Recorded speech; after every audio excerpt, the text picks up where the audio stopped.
the style of play. But when you think of the players that they've signed already, a young lad from Lewis, goalkeeper from St Mirren, I think, a midfielder from Forest Green. I just think they're shopping in a different place at Cardiff City. I just can't see Gareth going there. Wonder what the fans think. Thomas David has been out on the streets of Rotterdam to ask exactly that.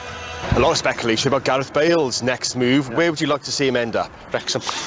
It won't happen, but I think he'll end up in Cardiff, won't he? I think close to home. I think it suits him better. I think just so he just get his fitness up and it work out well for hopefully for both of us, for Wales and for Cardiff. Anywhere really, as long as he's happy and playing regularly, so that he's in the squad for the World Cup in Qatar. Cardiff City, possibly. You never know. You never know. Watch the space. Wherever he's happy for him and his family. If he's happy, he'll play well, and as long as he's playing, he'll do well for Wales. It'd be nice to see him back in Wales. Not a Cardiff fan, but it'd be nice to see him back in Wales playing football. Yeah, regular football. There we go. That's the thoughts of some of the Wales fans on the streets of Rotterdam ahead of tonight's match. Wales taking on the Netherlands. Rob, just to perhaps wrap this up on Mr. Bale, who doesn't start tonight, by the way. What is the latest? What are the options for Gareth Bale? Well, he says he's got no shortage of options. I bet he hasn't. Well, yeah, exactly. I mean, I take the MLS. All I can tell you because obviously I'm closer to the situation at Cardiff City than an MLS club or a Premier League club. He's ruling nothing out apart from Getafe. And all I know is at Cardiff is that there was a different complexion to Bale coming when I spoke to people there a couple of weeks ago. We carried the story. They'd stepped up the efforts to try and sign him. Now, a month and a half ago, 2 months ago, I didn't think that was going to happen. We shall see. The one thing I would say is he ruled out Getafe straight away. When I put Cardiff to him, he said, I can't say that. I can't answer that. So it wasn't a no. That's the thing with it. But it may be just playing along, and he could end up in Newcastle or Aston Villa, and frankly, nobody would be too surprised, would they? It's going to keep us all on our toes this summer. Yeah. It's been a busy enough June as it is. Wales, 4 games out of 5. The final one coming tonight in less than a fortnight. World Cup qualification has been secured. It's all about the Nations League tonight. Wales against the Netherlands from Decoy. Kick-off coming up in around about 13 minutes time. This is Radio Wales Sport, where the time has just gone 32 minutes past 7. Yeah, thanks, Chris. Anne's in Cardiff. Morning, Anne. Whatever you're doing. Well, it's lovely on the beach in Porthaeus. Anytime. Looking forward to some sunshine over the next few days. Excellent. Take BBC Radio Wales with you. We are here for you. On the BBC Sounds app. And you can listen to us tonight on BBC Sounds. This is Radio Wales Sport. Chris Wathen with you. I'm in the studio in Cardiff alongside the former Wales striker Nathan Blake. Ewan Robertson, our football correspondent Rob Phillips, are in Rotterdam, where Rob has been getting the lowdown on the Dutch side.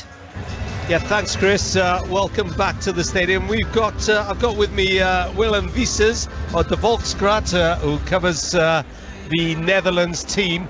First of all, Willem, 10 changes I make it. Frankie de Jong, the only one who survives from Saturday. Are you surprised? No, because he did the same in the first match and then the second.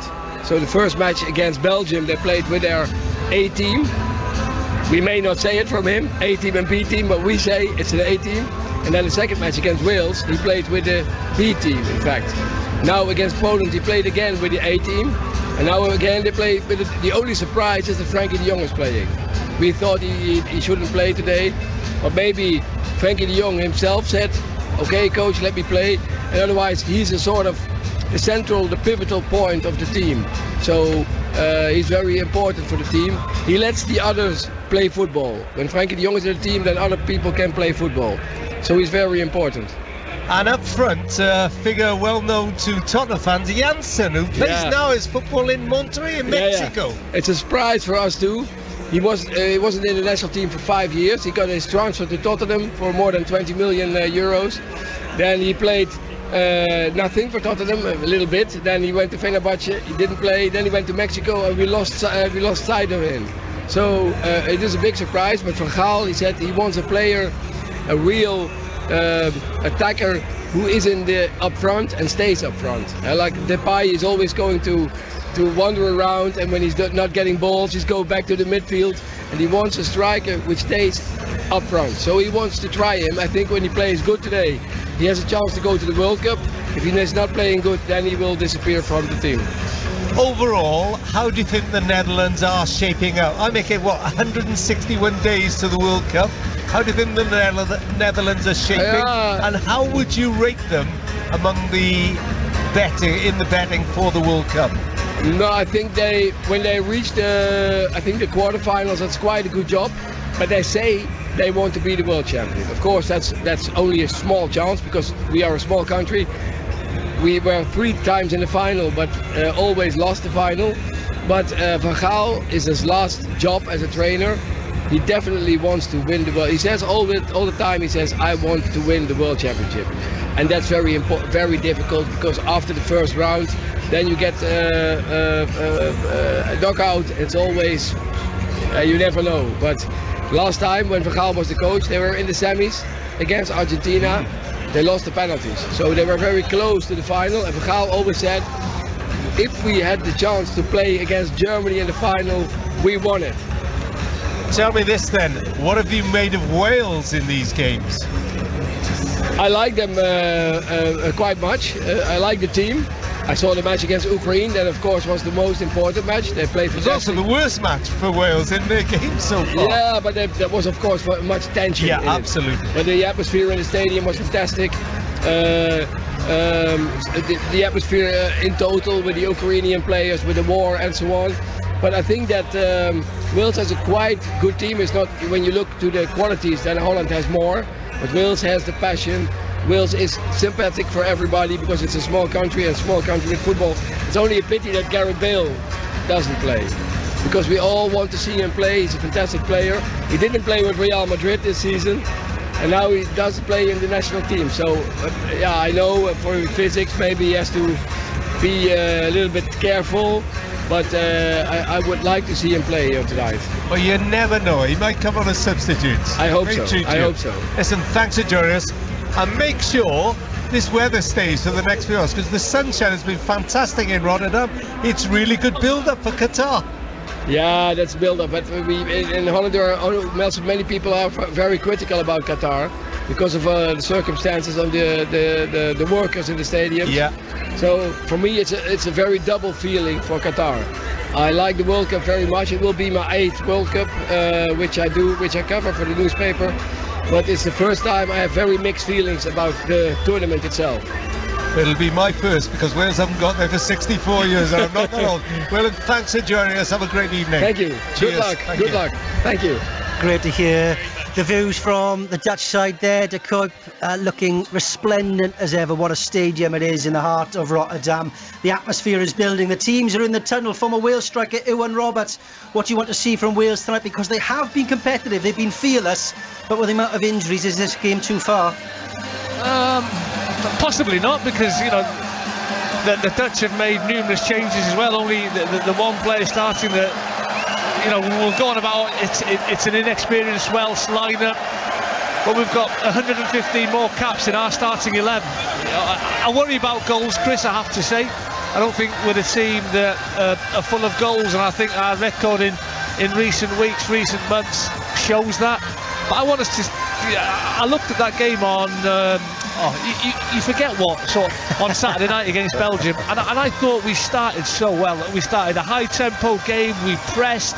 We squeezed as a team, and I really enjoyed that performance. I want to see more of that, because it's a big night for some of these players. We've already sort of mentioned how important these next 3 games tonight, the 2 in September, how important they are for certain players to try and get 2 feet onto the plane to Qatar. You can hear the Wales fans in the background, both sides in the tunnels. They're just on their way out. In fact, Nathan Blake very, very quickly here with me in the studio. What do you want to see from tonight? It has been fearless. We've talked about Wales' record against the Dutch, never won, but you just get the sense that nothing phases this team. Yeah, just looking for performance again, Chris, really and truly. I think the 5 games, I think they've done really well. Poland could have took that. Ukraine won that. could have got a point out of the Netherlands game. Great comeback against Belgium, and again, you know, tonight they keep surprising us. So let's just hope they go at it the same way as they did. They've approached the last 4 games, and fingers crossed they can get a point at least. Can they surprise us once again? The Netherlands against Wales. It's time for the anthems and time to hand over to our commentary team in Rotterdam, Ewan Roberts and Rob Phillips. Two sides out on the pitch in front of us.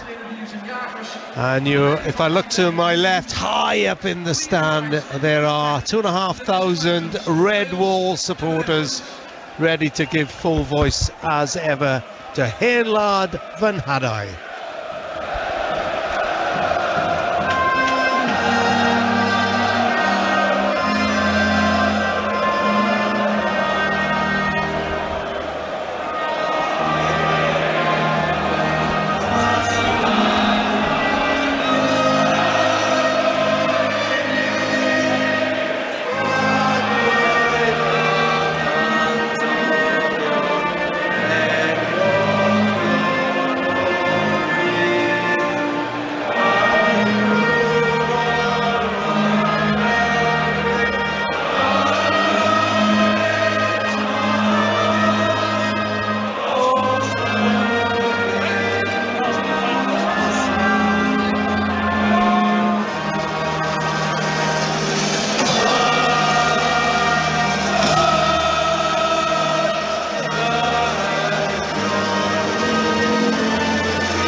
Well, the band on the pitch couldn't keep up with them, but the Red Wall in top form as ever. The flags of Tumbalum and Swansea City and the like. Now the Netherlands anthem.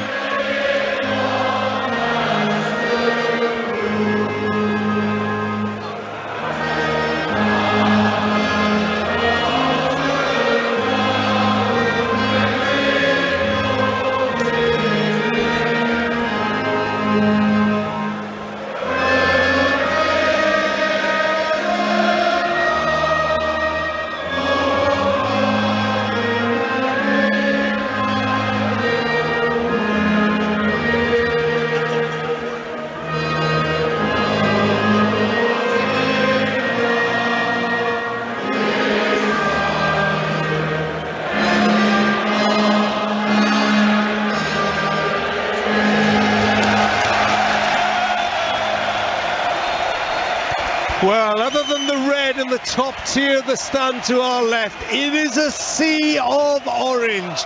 People wearing the Dutch orange shirts, waving Dutch orange flags. It really is a picture to behold.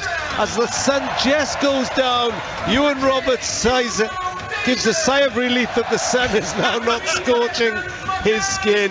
The band walk off. Wales move to our right to take the team picture. Now let me just try and describe this, because it is something else. There's 1, 2, 3, 4, 5 in the back row and 1, 2, 3, 4, 5, 6 in the front row. It's never the same every game, and it's become quite a tradition now. So the Wales team: Wayne Hennessy in goal, across the back Chris Mepham, Joe Roden, Ben Davis, Sober Thomas and Wes Burns we think will be the wing backs. Ethan Ampadu alongside Matt Smith and Harry Wilson, Dan James and Brennan Johnson leading the line. For the Dutch, who are in black with orange flash, Jasper Simonsen in goal, Jordan Teze, Matthias de Ligt of Juventus alongside Bruno Martins, Indy at the back, Hans Hateboer, Theon Koopmans, Frankie de Jong and Tino Malakia, and up front Vincent Janssen, Cody Gakpo and Noah Lang. The referee is from Romania, his name is Horacio Fesnik, and the VAR, well, the head is Maurizio Mariani of Italy alongside Giacomo Paganisti. So the Wales side in a huddle. To our right, it's a lovely cool evening. The sun is behind the sand now. There's barely a seat to spare in the Dakut Stadium. Wales have 1 point on the board already in the Nations League. It's been an absolutely fabulous fortnight for Welsh football, with their first World Cup appearance guaranteed in 64 years. Can they finish with a flourish here in Rotterdam? The referee is just waiting for the OK from the sidelines. Everybody stood waiting, including us. Give it a big build-up, and the referee delays play. So you're listening to BBC Radio Wales, BBC Sport Wales via the website, BBC Sounds and 5 Sport Extra. Wales take the knee to a man. The Netherlands side stand. Referee looks at his watch. He's making the most of their time. We are underway for the final game of a long campaign, and only 2 more matches after this before Wales head to Doha and the World Cup. It's quite a prospect, Ewan Roberts. It is, Rob. It is something that I would never thought I would sort of experience in my lifetime. I mean, this group has been absolutely outstanding. You know, we've qualified for 2 European Championships consecutively. Now, after 64 years, you know, we've got something to really look forward to in November, and we've got to take so many positives from these hard 2 weeks for the players, because it has been. Is there a chance for a counter-attack? Yeah. It's run forward into the Wales penalty area on that left-hand side. Shot across goal, headed out by Joe Rodon. How often have we said that in this last 2 weeks? Wales have smuggled the ball back. They play it up to James, tries to help it on to Brennan Johnson, who was breaking forward, but it's cut out. Hatterbaugh forward again down the right side for the Netherlands, high upfield. The ball is on the left side at the moment. He waits on this near side as Netherlands work their way down the far side. Now it goes back to Bruno Martins Indy, the former Stoke City player, chips the ball into the Wales penalty area, and it's chested down by Wes Burns, who we now see, Ewan Roberts, has picked up this left-sided wing-back role, with Sorba Thomas making his first start in these 5 games. I mean, on the right. That's where Sorba Thomas played the majority of his games at Huddersfield. You know, his first full season at professional level. Had a great season in the Championship. You know, bags of energy, pace, makes good decisions, got good delivery.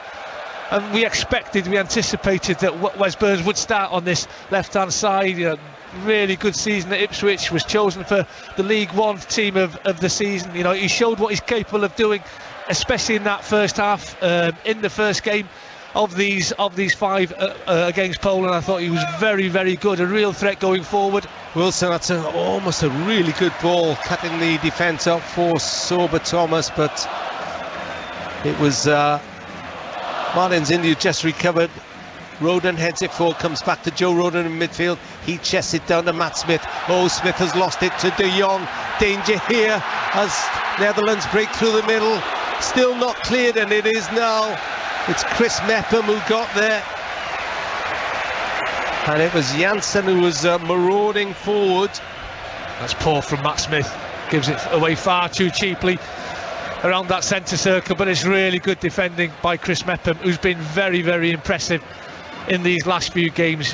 Do you think these are the back 3? I would guess say it is, Rob, because is it the 3rd game now they've started as a 3? You know, and I think I love Ethan Ampadu at the back. I think he's more than capable of playing amongst those 3 central defenders, but I think at the minute our need is slightly more in midfield. I just think he gives you more in midfield. He's got that stature, he likes a tackle, he's strong, and like Sorba Thomas, he's got bags of energy. He can go box to box, he can pick a pass, and as we saw the other night, given a chance, he can rocket one in the top corner. Yeah, he certainly can. It's 0-0. We've played 4 minutes. as Burns hoists the ball across field, but Sorba Thomas isn't going to get that. Picked up by Malakia, who leaves it to De Jong, hugely impressive player. Martin's Indy now just across halfway. Dutch have plenty of black shirts forward. Also watching this game is Nathan Blake. We'll get the thoughts of Nathan in a moment as Bosnia go 1-up against Finland. Other Nations League games happening tonight. Teze, who made his debut in Cardiff, where the Netherlands won 2-1. Of course, Rhys Norrington-Davies thought he'd got a point for Wales until the Burnley striker Wout Weghorst scored in the 4th minute of the added 4. And Connor Roberts said to him, "Why didn't you do that for Burnley?" But not quite in such polite terms. Johnson picks up space in midfield, sends the ball down the near side. Teze was struggling, got booked against Daniel James in Cardiff, did Teze, so he's on a booking. Really intelligent play by Brennan Johnson. He just drops that slightly bit deeper, which allows him to have a bit more space and room. Gets the shout to turn, just not quite enough pace on that Here's pass. Johnson again, breaks past Teze, plays the ball into the middle. No yellow shirt there. Smith came in late for that, but it's not cleared by the Dutch defence. It may be now, but then Ampadu steps in, heads the ball back to Smith, who plays it into Roden. Roden high upfield down the inside left position. Plays it square to Wes Burns of Ipswich Town. Burns onto his right foot, leaves it to Brennan Johnson, playing a little bit deeper at the moment. Wilson to Ampadu just outside the centre circle. Wales holding possession. Rob, that's a good ball in from this left-hand side by Brennan Johnson. He stands it up superbly to that back post. And there's two options for me that should be breaking their necks to get onto that cross. And one's Matt Smith, who should have timed that run from midfield better. And the other one is Sorba Thomas, the right wing back. You know, he should be breaking a gut to get onto the end of that. Probing Young for a run from De Jong there. Nathan Blake, what have you made of the first goal of 6 minutes? Pretty going to schedule, Rob, I have to say. We're a few seconds behind you, but just Ethan Ampadu and Matt Smith going to have to be really careful in that central midfield.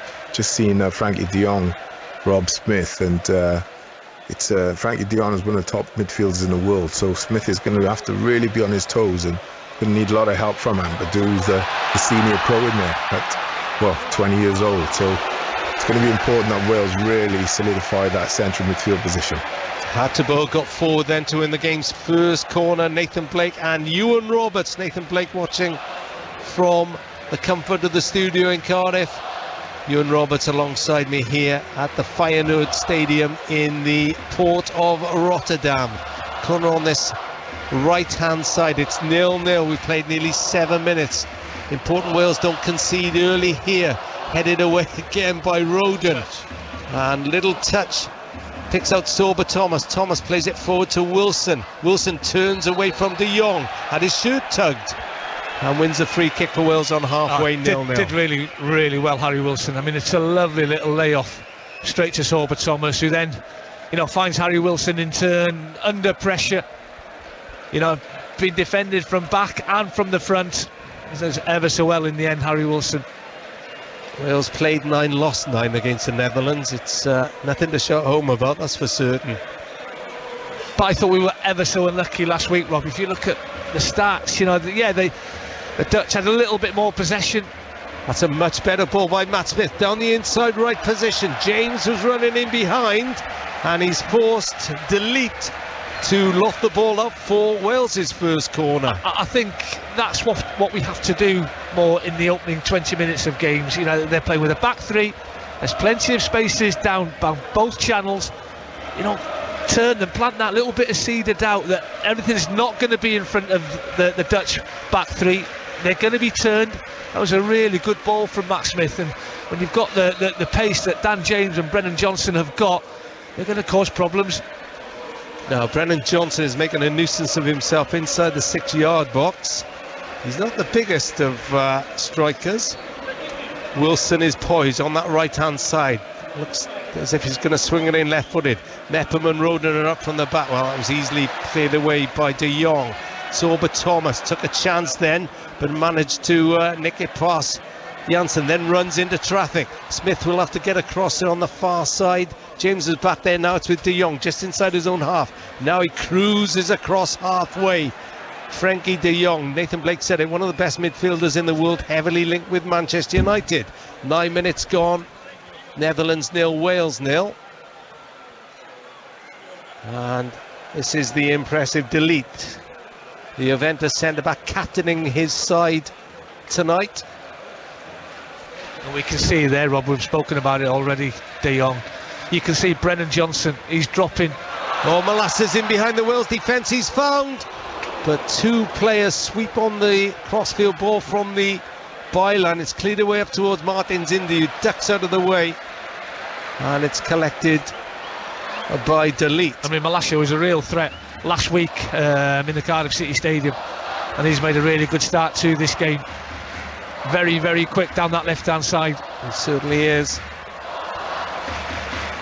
Gakpo is there as well. This is De Jong.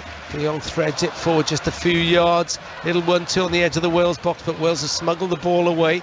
Johnson almost shrugged off the ball by Martins Indy. In fact, he did just enough. It's Hatterber on the right-hand side. Hatterber feeds the ball in, and Janssen turns, Vincent Janssen, and knocks the ball easily for Wayne Hennessy. Goalless after 10 minutes on Radio Wales 5 Sport Extra, the BBC Sport website, and BBC Sounds. I mean, we are slightly different in shape, and it's only a small one, Rob. You look at the midfield area. Ethan Ampadu, he's anchoring on his own, which is sort of then releasing Matt Smith to get further forward down the right, and Harry Wilson. So it's more of a 3-3-2-2, and we've played that system before.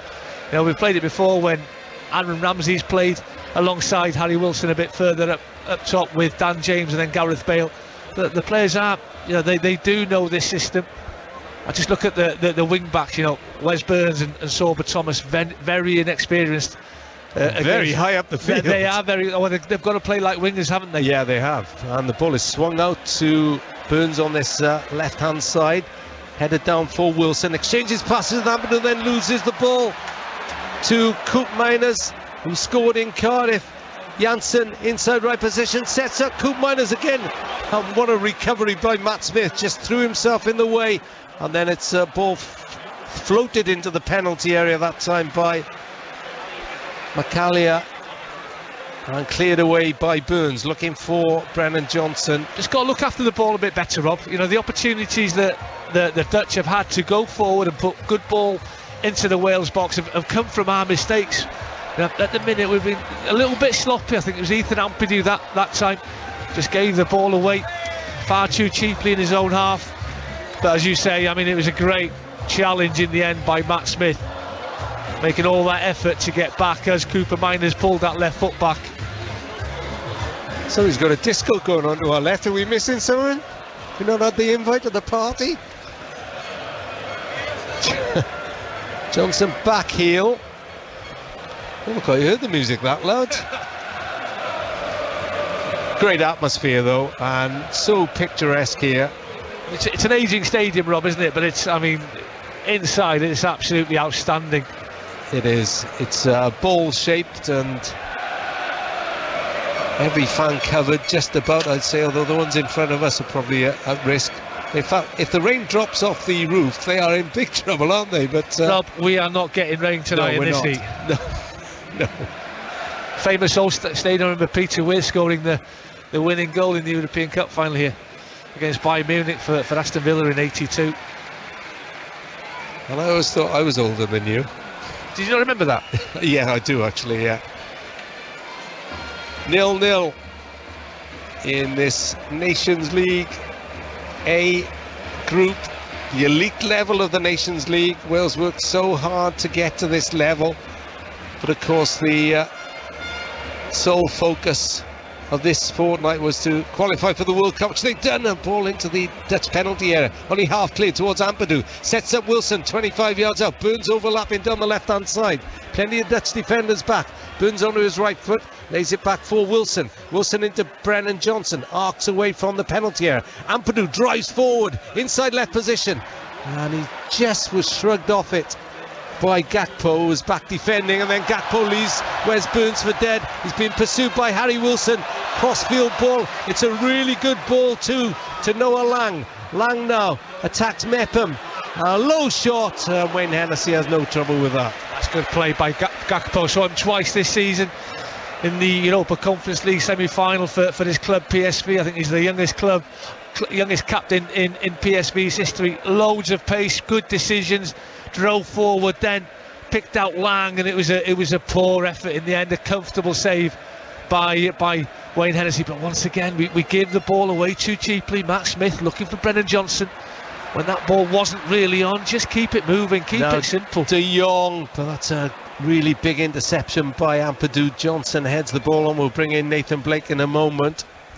It's 0-0 here in Rotterdam. Elsewhere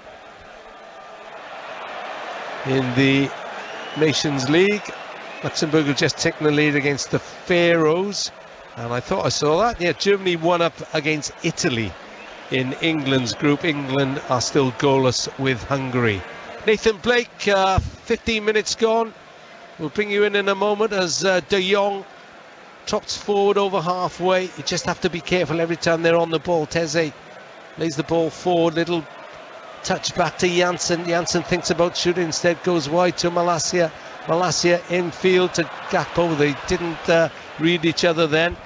Sorba Thomas has it for Wales and then clears long. Nathan Blake, what have you made of it? Yeah, it's been okay, Rob. Not great from Wales, I have to say. They've given too many balls away in midfield. Like I said, that partnership with Smith and Ampadu, I think I'd like to see Smith just drop a bit deeper and Wilson come a bit more central and leave Dan James up against Teze, because I get the feeling he's a bit erratic as a defender. He was, in the home tie, got himself a yellow card early on. So I'd like to see Dan James go up against him one-on-one for a bit and see if we can get any joy out of him. The Netherlands holding the ball midway inside the Wales half in England's group. England are a goal down at home to Hungary. Shalai, the goal scorer, after losing in Hungary in the opening match in that group, and then a deep cross into the Wales penalty area. And Belgium in this group have just gone one up against Poland. Give you the goal score as soon as we have it. Ewan Roberts. Just looking at our defensive shape, I think there's a lot of organisation being involved with Ben Davies, Joe Rodon, full of information, talking to the boys in front of them. And as I say, everybody's dropping deep. We're getting at everybody in our own half, doing their own individual defensive duties, and we look good defensively. It's just we need to take a little bit more care when we've got the ball. Clearance by Hennessy, and it's given away by Burns, and this could be trouble for Wales.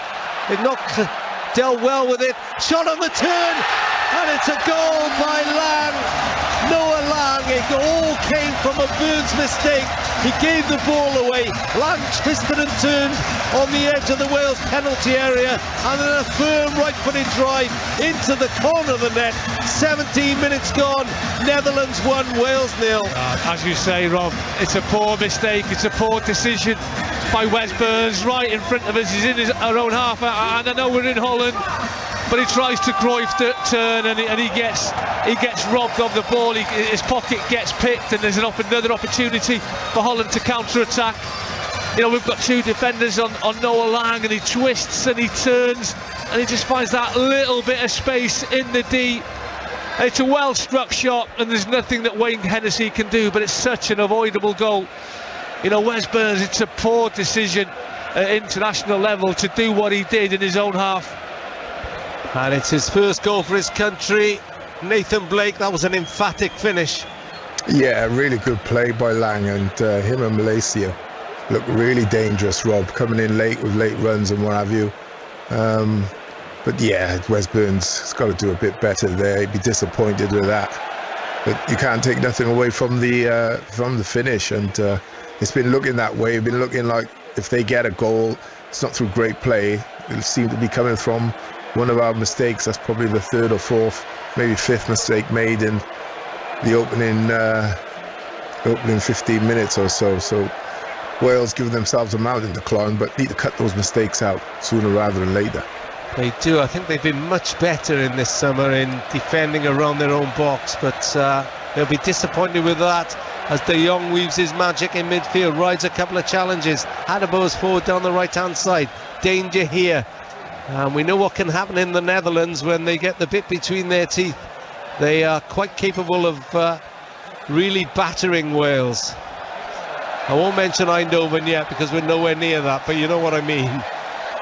De Jong pulling the strings, moves infield, centre field as a Dutch wave goes around the stadium in front of us, still going. I don't know why they have to do that. They should be entertained by the football, because it's good stuff so far by the Netherlands, who top this group. Malacia turns, edge of the box, shoots left-footed. 2 Welsh players blocked that, and Johnson stepped in, tried to turn but couldn't get there, and then the ball is floated into the Wales penalty area, and Wayne Hennessy, under pressure from Janssen, punches the ball out. I did well, Wayne. He decided early.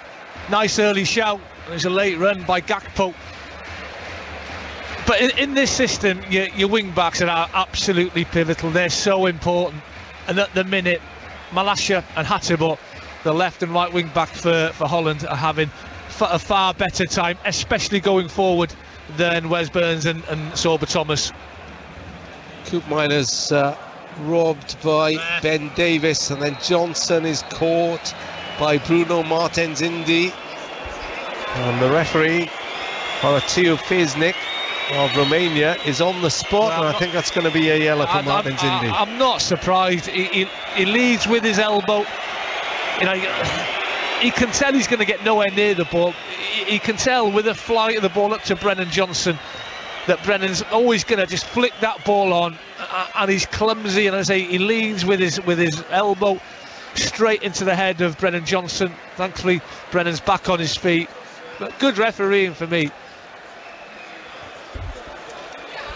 Have you noticed the sun to our right is just in between the stand still a nuisance. And the seats? Yeah, it's in the eyes now, but hey, we're not complaining. Definitely not. It's 1-0 Netherlands. A moment Noah Lang will never forget, his first goal for his country. Johnson has been busy so far, but again can't hold up the ball. We've barely mentioned Dan James' name, have we? No, and as Nathan Blake was saying earlier, Teze had problems with him if you remember, he was booked in the 3rd minute, and they never really got at him again after that, did they, in the home game? And that's why I say, Rob, in the opening 20 minutes of games, knock the odd long ball, especially if they're defending high as a back three. The space is there behind them to be hit. But, you know, we've only done it once. There's a reluctancy in our play, and then that means it's comfortable for the Dutch back three. They know that everything's going to be in front of them. They're not going to be forced and turn towards it and run towards their own goal. Well, the Netherlands are unbeaten in 12 since Louis van Gaal was appointed in August, his 3rd spell. You heard the journalist beforehand say that it would be his last as manager, and he's watching as Gakpo goes forward again and has scored. Cody Gakpo, he got lucky, drove in the Wales penalty area, the ball rebounded just as he lost it, and as it fell back to him, a thunderous right-footed low drive, and Wales are really up against it now. 22 minutes gone, it's 2 goals in 5 minutes, and it's the Netherlands 2, Wales 0. We're just slow to react, Rob. We really, really are. I mean, he has the first effort on goal, did Cody Gakpo. It wasn't the best effort, but it comes back to him, and he's on it in an instant, and he gets hold of the second shot. We're just so slow and laborious, and you know, we speak about the spirit and the character that this group, this squad has. That is going to get tested now. You know, this could be an awkward evening for the Welsh boys. It's a great start for the Dutch. You know, 2-0 up on, you know, coming up to 23 minutes. This will now be a real test. Nathan Blake, the dangers that we talked about have been exposed. Yes, they have indeed, Rob. But not only giving too many balls away in midfield, the Dutch are quicker to those second balls also, which is really important. That's why I said I'd like to see Matt Smith just drop a little deeper alongside Ethan. So if you're not picking up those second balls, you have got a nice blanket in front of the back three. But I'll be honest with you also, I think that back three are looking tired at times where they usually get their foot in. Just not able to get that extra yard and make them blocks at the moment. So you know, Wales need to find a way out as well. You know, they need to really utilise the pace of Dan James and Brennan Johnson, because at the moment there's nothing to build upon from back to front, and then the balls are just coming straight back because you're not winning the second ball. So Wales have a lot to do, a lot to sort out. Rob, it is a massive ask. If you think in the second half of the season, Chris Mepham hasn't started too many games for Bournemouth. Joe Rodon all season, hasn't really played many games. This is his 20th game this season. This is Mepham's 35th, and Ben Davies is on his 53rd game this season. What, Joe Rodon's played how many games for Arsenal? For Spurs? He's played, this is a 19 this is his 20th altogether, including club and country. As Wilson goes down on halfway, loses possession, and Netherlands smell another opportunity to expose this Welsh defence, who are really up against it. They've hit their strides of the home side. Big challenge on Janssen, who felt that, but referee allows play to go on as the Netherlands have it down the left side. 25 minutes gone. I think my point was, no wonder if they're going to be tired. There's going to be some tired bodies out there. In the effort that the lads have gone in, have put in the last 14 days. Yeah, Rodon before today had 390 minutes, so that's 270 minutes. Ben Davies 253 minutes, and Chris Mepham also 390 minutes in the bounce, 270 minutes. So it's not easy for them, but good tracking back by Dan James. Now Johnson for Wales into the penalty area. Oh, and he scored! Brennan Johnson, 2-in-2, and he's got the red wall roaring, and he's got Wales back into this game. Wow, just a simple through ball inside right position, and the coolest of finish from the Forest player. It's Netherlands 2, Wales 1. It's a goal out of nothing, isn't it? As you say, Dan James getting back and putting the Dutch under pressure. We win the ball halfway in the Dutch half, and we slip Brennan Johnson in. And I said, there is a lack of goals in the team.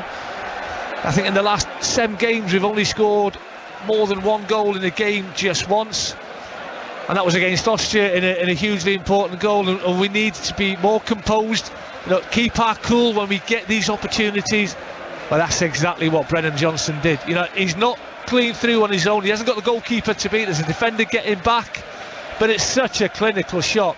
He keeps his head, he doesn't panic, and it's a terrific finish from Brennan Johnson. Nathan Blake, Wales have got some talent on their hands, haven't they, with Brennan Johnson? Yeah, it's just, we're sat here, like I said, we're a few seconds behind you, and we're expecting it to be a chance, but all of a sudden it's a goal you're shouting. Really good finish, and the Dutch, similar problems to the Welsh, giving the ball away in midfield. Really good play by Dan James, robbing the man in midfield, and then a slick counter-attack. Brennan Johnson, lovely peel off to his right, pick up the ball, and it's a clever finish, Rob, a really clever finish.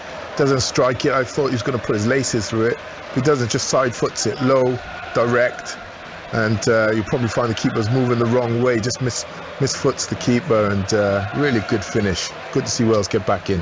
Well, 3 goals in 8 minutes, 2 of them to the Dutch, of course, but Brennan Johnson 2-in-2, and there's a long ball forward. Is he going to catch that? Just dribbles away from him, 5 yards from the right corner flag. That's the right type of ball though, Rob, just to make these defenders think a bit more. And it just pushes Wales right upfield as well. Now they're going to be careful of the counter-attack.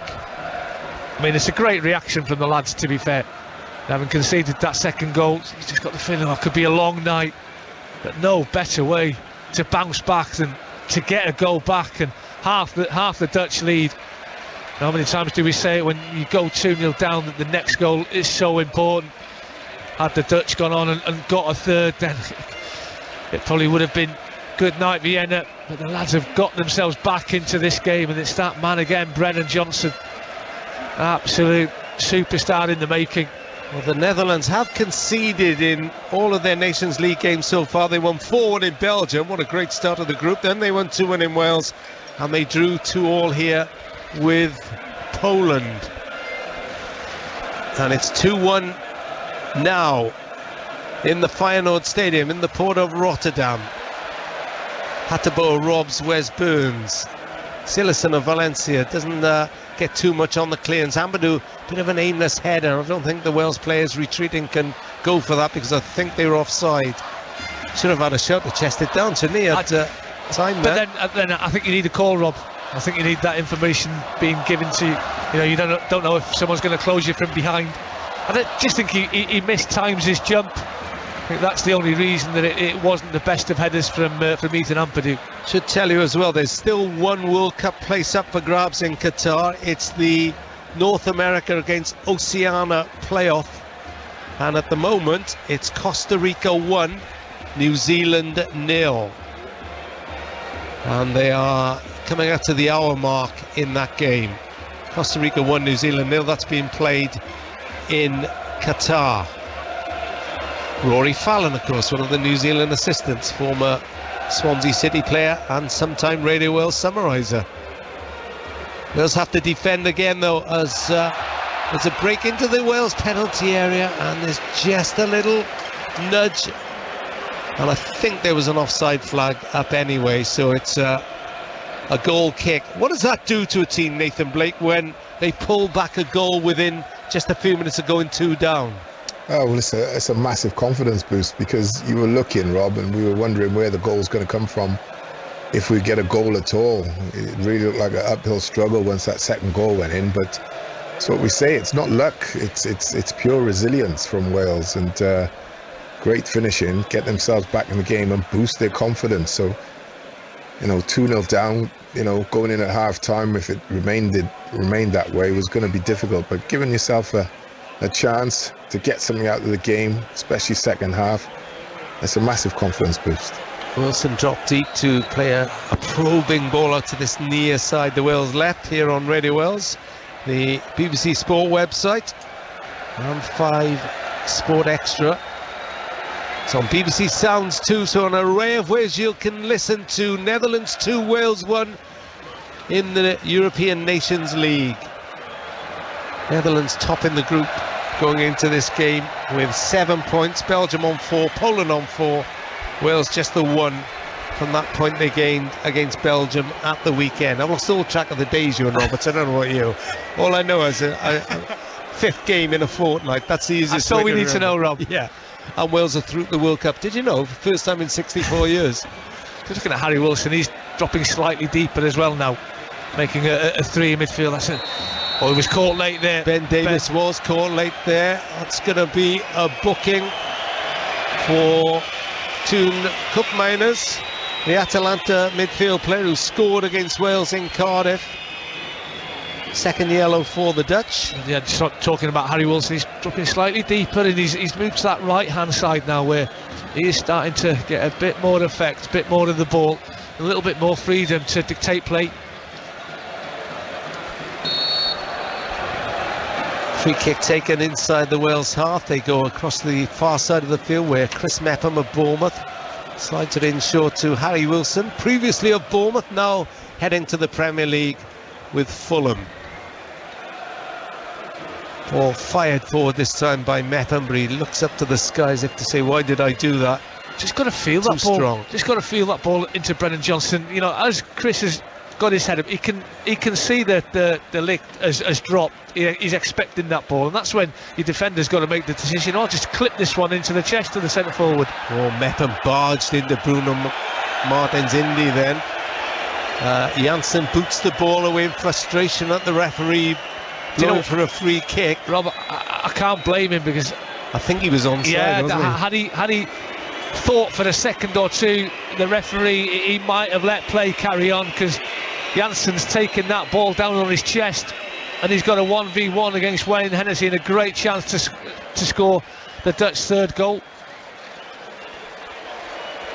Well, they've started with a free kick now. Gakpo runs towards the penalty area again. This time it's into Janssen. He tried to return the favour, but Mepham this time was there to hammer the ball away, out for a throw-in down the Dutch right midway inside the Wales half, playing from left to right towards where the sun has just dropped down below the stand. But there's one exit where the sun is peering through and is right in our eyes. We can't win, but I'm not going to complain about the sunshine. Actually, it's good practice for November, maybe.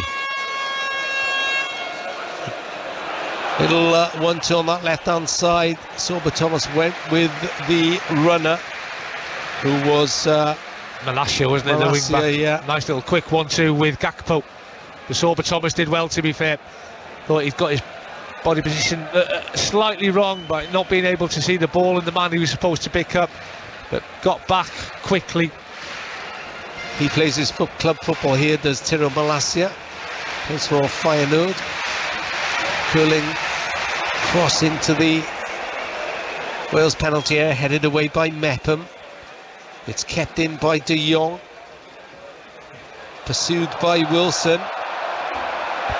Roared by the crowd as if he was trying to dodge past Wilson, but Wilson stuck to his task then. The captain, Delete, moves forward. Touches the ball inside to Coop Miners. Drifts the ball out to that left-hand side where Malacia waits. Gakpo waits. Malacia's just inside him. And then the ball is nudged around the corner by Noah Lang. But did that go out for a corner? Yeah, no, it's gone out for a Wales throw-in by that corner flag. Yeah. Sorba Thomas was trying to shepherd that ball out of play for the goal kick. But Noah Lang, I mean, working extremely hard, determined just to get his foot to that ball and kick it out for a throw-in in a good position, even though Wales have got the ball, a good position for the Dutch, because they'll squeeze up, they'll get men up. Ewan Roberts alongside me in the Feyenoord Stadium. Wales trail 2-1 to the Netherlands. Again, Mepham has to be strong against Janssen, the former Tottenham player, on the edge of the box. Oh, that was a late challenge on Sorba Thomas. Again, the referee sees it, goes across for a chat. I think he's just going to check how Sorba Thomas is. I think that was Janssen again. Is he going to get a yellow card? It's a lengthy chat, but no, yellow card. Striker's challenge, Robert. It was clumsy, Rob. It was clumsy, and I wouldn't have been surprised had Janssen been shown the yellow card. I still think he's frustrated by what happened a couple of minutes ago when the ref should have played the advantage when he was clean through on goal.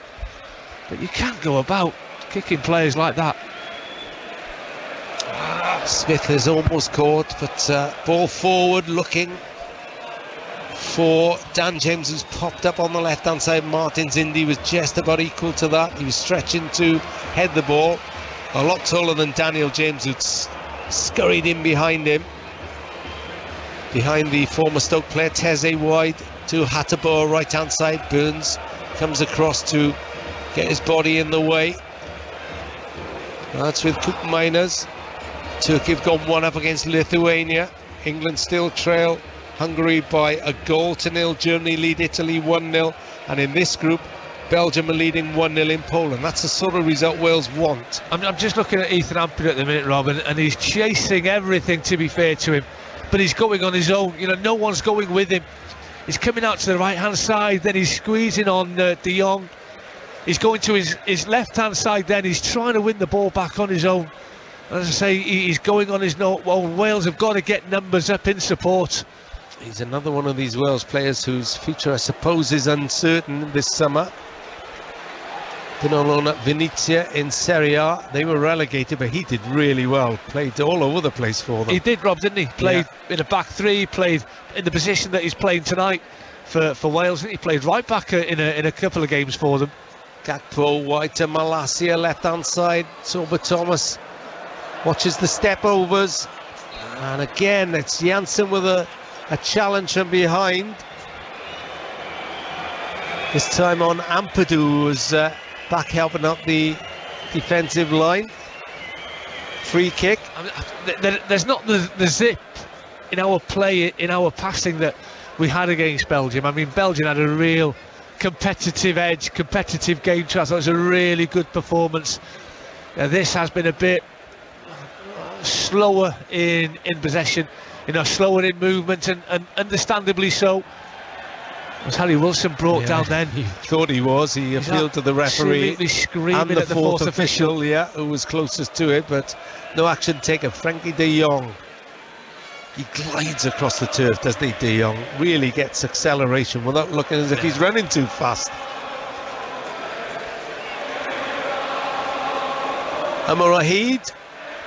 It's been sung by the red wall above Jasper Sillesen's goal. They're high up in the top tier.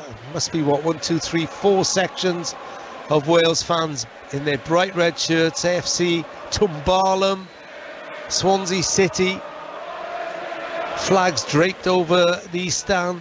Henforth as well. That's Hereford, isn't it? Ewan Roberts, is it? Yeah, there we go. As Sillison almost embarrassed by Brennan Johnson.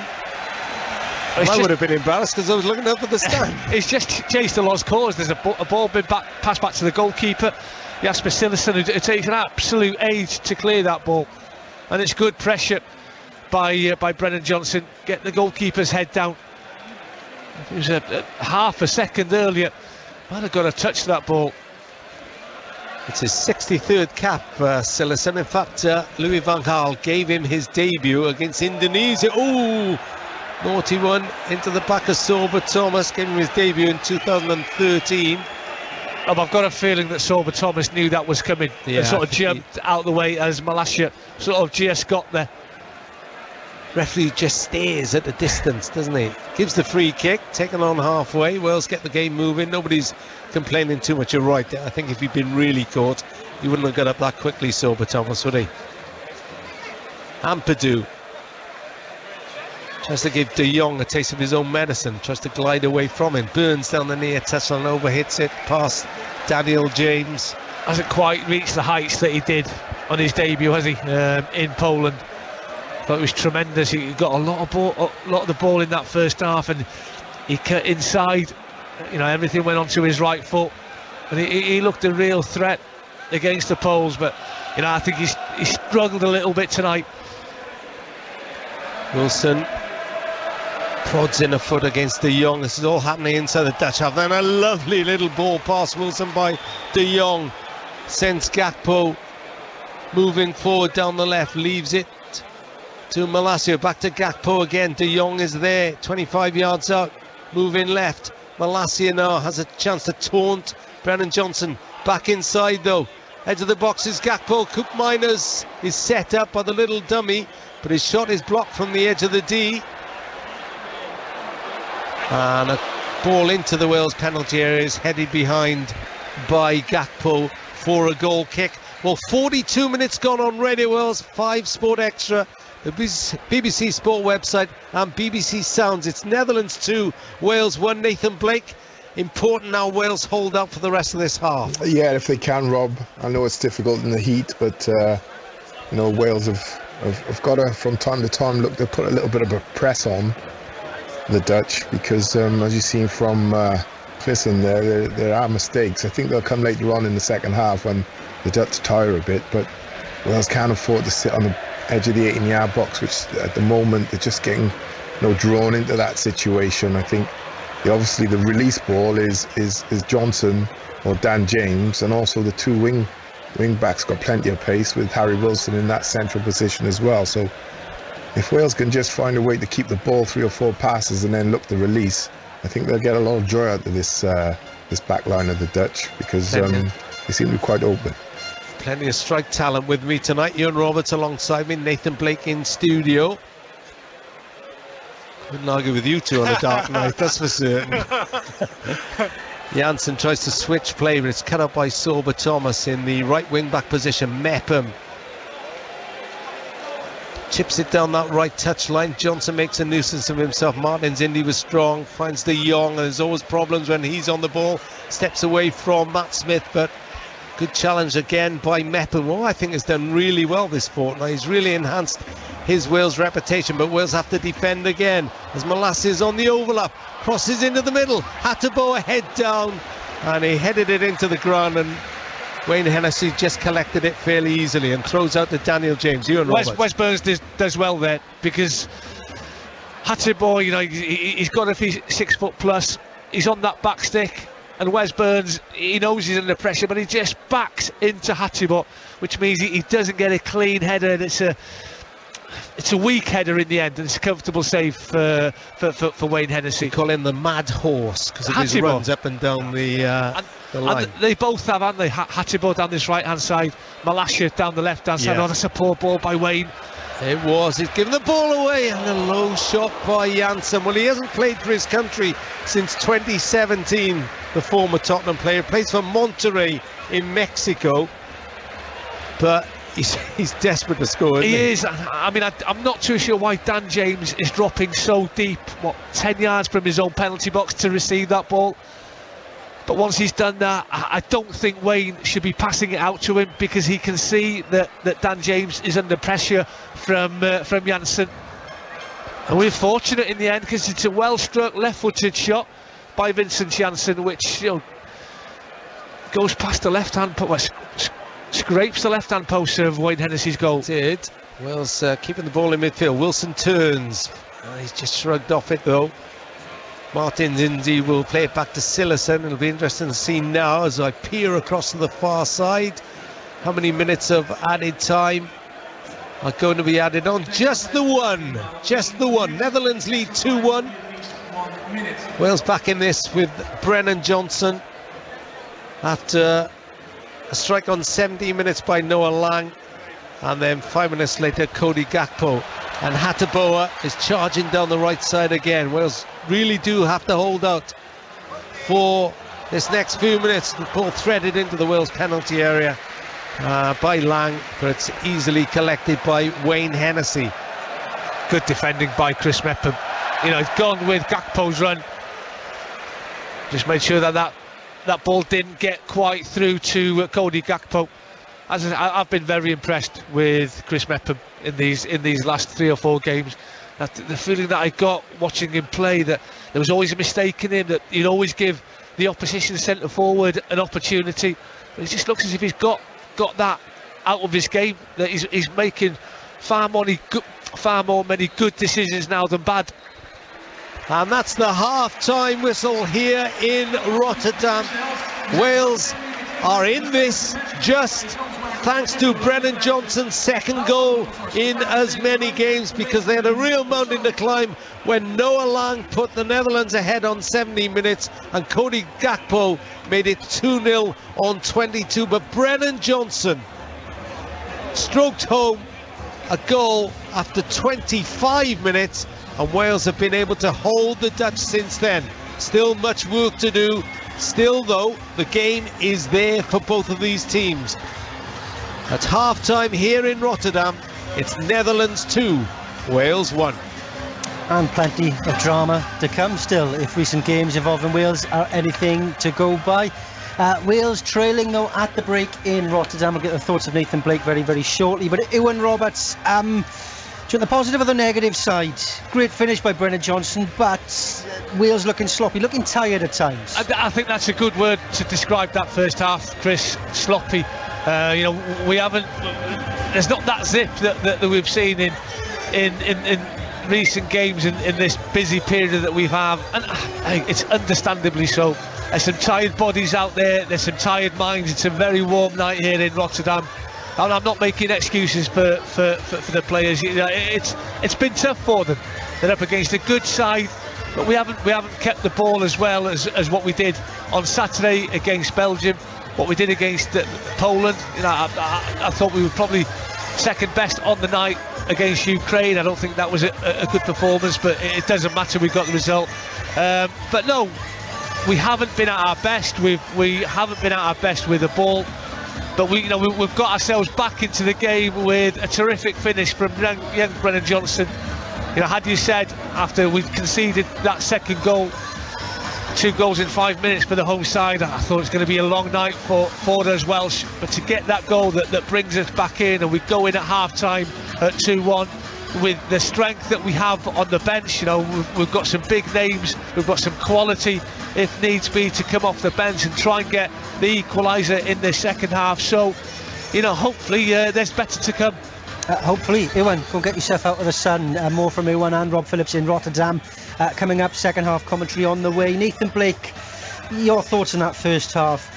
interesting, only one shot on target, only one attempt at goal from Wales, but they made the most of it. They do have that in their locker now, don't they? They do have people who can turn matches. Yeah, both junior and senior, it would seem, in these recent weeks. But you know, it's like I say, it's a big ask for the players because, you know, tiredness is going to kick in at some point.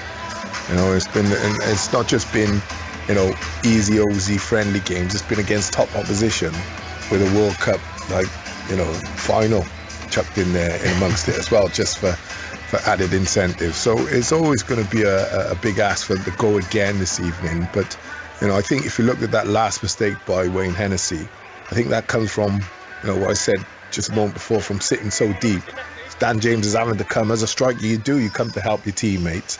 He's coming so deep, and he's coming into midfield where then they're able to press and read any passes that are coming from Wayne Hennessy. So, but if you look behind Dan, there's still like two defenders. So, you know, they've got to push up the pitch. You know, whether they call it long ball, call it what you want, but, you know, push up the pitch and try and, you know, relieve some of that pressure, because the Dutch are just sucking them into that slow, sort of methodical sort of pace, and then they've got the quality to do something a bit special. So just need to be careful. We'll see if Rob Page makes any changes going into the second half. Just to tell you, in the other game in Wales' group, in Group 4, it's Poland 0, Belgium 1. We'll run through all the scores elsewhere on a busy night this evening. We'll have more from Nathan and the news of the day right after we get the latest Radio Wales news, travel and weather with Stephen Atwell.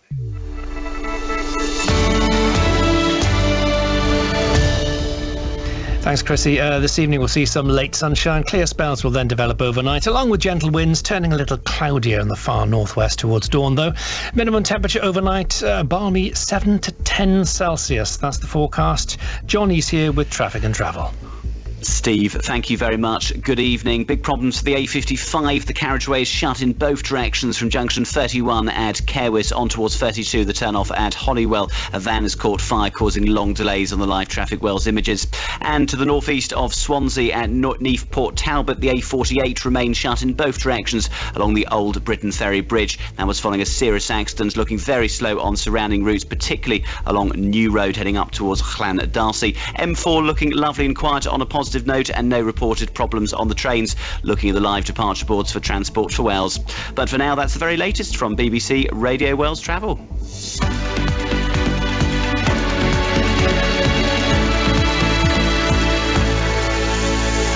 On FM, digital radio, and on BBC Sounds.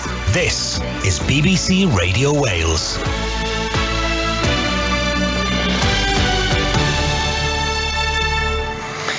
BBC Radio Wales News. Good evening, this is Stephen Atwell. The BBC understands that the Home Office believes a successful last-minute legal challenge at the European Court of Human Rights could prevent the planned deportation of migrants to Rwanda this evening. The court in Strasbourg has blocked the removal of one of the 6 asylum seekers expected to be on board the flight. One of the charities trying to halt the deportations, Care for Calais, says the ruling paves the way for others to make similar claims. The plans have faced criticism, including from the Archbishop of Wales, the Most Reverend Andy John. It is immoral. It lacks any kind of cogency. It lacks moral fibre. There is no right of appeal, and outsourcing what is a complex area to a country that's thousands of miles away seems to most people, I think, to be an abdication of responsibility. So I think immoral feels about right. Boris Johnson has defended the plan, saying it's designed to tackle the dangerous and illegal cross-channel migration. And number 10 says now is not the time to be talking about another Scottish independence referendum after Nicola Sturgeon launched her campaign for one. The First Minister there says an indisputable mandate for another vote, and she wants it to be held in the next 18 months. Mould Crown Court has heard that a man caused £11,000 worth of damage to 2 COVID vaccination centres in what he called a protest against government murder. 58-year-old Paul Edwards from Warrington was arrested after the centres were damaged at Llandudno and St Asaph in December. He denies damaging property and common assault. The trial continues. Airlines have been urged to review their summer timetables to ensure flights are not cancelled at the last minute. In a joint letter, the UK government and the Civil Aviation Authority say companies should take all possible steps to avoid what they described as unacceptable scenes witnessed in recent months. Tens of thousands of passengers have been affected by flight cancellations and long queues at airports. And finally, in cricket, a remarkable century from Johnny Bairstow led England to victory in the second test against New Zealand. Bairstow made his 100 in 77 balls. That's the second fastest test century by an English batsman. BBC Radio Wales for an update anytime. Ask your smart speaker to play BBC News for Wales. The time now, it's about 20 to 9. Your team for Welsh sport. This is BBC Radio Wales Sport. Yeah, welcome back to Radio Wales Sport. It was looking worrying for Wales as the Netherlands began to run away with it in Rotterdam. It's given away by Burns, and this could be trouble for Wales. Shot on the turn, and it's a goal by Lang. Noah Lang. It all came from a Burns mistake. As Gakpo goes forward again and scored.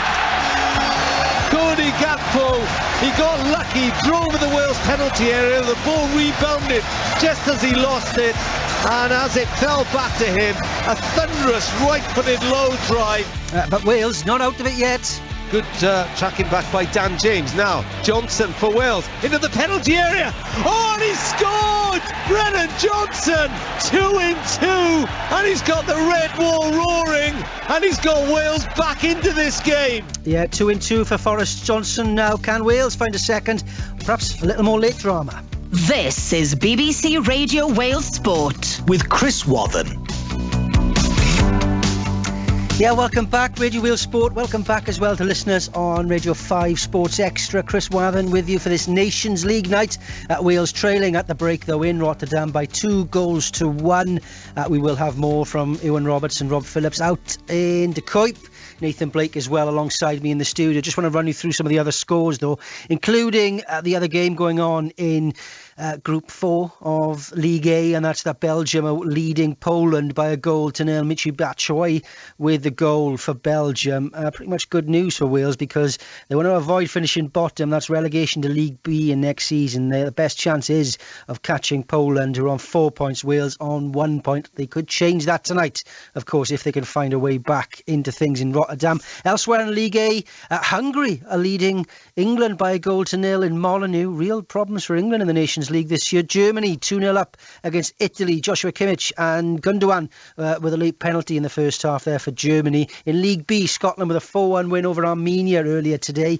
It's half time in Poland, where Ukraine are hosting the Republic of Ireland. Nathan Collins with the goal for Ireland, of course trying to impress the new Burnley manager Vincent Kompany, appointed today. In the international playoff for the final spot in the Qatar World Cup, it is currently New Zealand 0, Costa Rica 1. They're into the last 10 minutes or so there. New Zealand down to 10 men. You can watch the final stages on the iPlayer, the red button, or on BBC Sport Online. Wales under-21s have also been in action today, beating Gibraltar 2-0 in Llanelli to finish 4th in their Euro qualifying group. Cardiff's Ely King and Nottingham Forest Oliver Hammond with the goals. Just to round up some of the other news today, coming to Premier Champions, the New Saints have been drawn against Northern Ireland's Linfield in the Champions League first qualifying round. In the first round of the Europa Conference League, Bala will take on Republic of Ireland Sligo Rovers, while Newtown take on Torshavn of the Faroes. In the cricket, Glamorgan have been in action today. Day 3 of their county championship match with Sussex. The visitors will start tomorrow's final day on 89 for 3. Still 29 runs behind Glamorgan after an incredible 328 second wicket stand from Colin Ingram and Eddie Byram, who hit a career best 176. He's been speaking to Nick Webb. You know, that partnership there with Colin was pretty special, record-breaking partnership, so very pleased to be involved in that. Had my dad here yesterday to watch, my good friend Richard Brand as well today, so very special day. Ball-by-ball commentary continues tomorrow with Nick Webb on the BBC Sport website. Earlier today, plenty of runs at Trent Bridge too. The second fastest century in English Test history, helping the hosts to a 5-wicket win over New Zealand, winning the series in the process. Johnny Bairstow hitting an incredible 136 after just 77 balls. That's exactly what we fully believed this morning when we were coming to the ground. We wanted to take some wickets. It's exactly what we did. They played well all the way through, and fortunately we were brave enough to take this challenge on, and we took it on straight from the horns. Yeah, brilliant stuff from Johnny Bairstow. Be at Welsh Fire later in the summer, won't he, in the 100. At Cycling's Tour de Suisse, Welshman Stevie Williams head on to the leader's jersey on day 3. Peter Sagan, taking his first stage win of the season. Geraint Thomas moving up to 7 seconds of the race lead. He went an intermediate sprint earlier. And of course, as if you needed telling, Wales and Welsh sport still mourning the loss of one of rugby's greatest sons, Phil Bennett, passing away on Sunday night. I just want to tell you that a Scrum 5 podcast special is available on BBC Sounds. You can listen again on Friday night on Radio Wales Sport, myself and Beth and Clement, and also on Friday night BBC One Wales at 8, a very special Scrum 5 television tribute to the one and only Phil Bennett. You are listening to Radio Wales Sport, of course, listeners, on 5 Sports Extra as well. The Wales side are back out for the second half. Nathan Blake, very quickly before we cross to Ewan Roberts and Rob Phillips in Rotterdam, what do you want to see from this second half performance? Like I said, Chris, it's going to be difficult, but they do need to try and squeeze the game, try and force the Dutch into a few mistakes, and then break quickly from that midfield and that midfield central position. Otherwise, it's going to be a very difficult evening. They want to try and get, on level terms as quickly as possible. Try and, keep that score at 2. Otherwise, it could be a very difficult night. Well, the last time Wales managed to score on Dutch soil, it prompted 7 in response. Let's see if Wales are made of sterner stuff these days. Rob Page is in the process of making changes. We'll head over to our commentary team in Rotterdam to tell you all about that. Ready for second half of Nations League football. The Netherlands against Wales in the company of the former Wales striker Ewan Roberts and our football correspondent Rob Phillips. Thanks very much, Chris. So there is a change in the Wales starting lineup.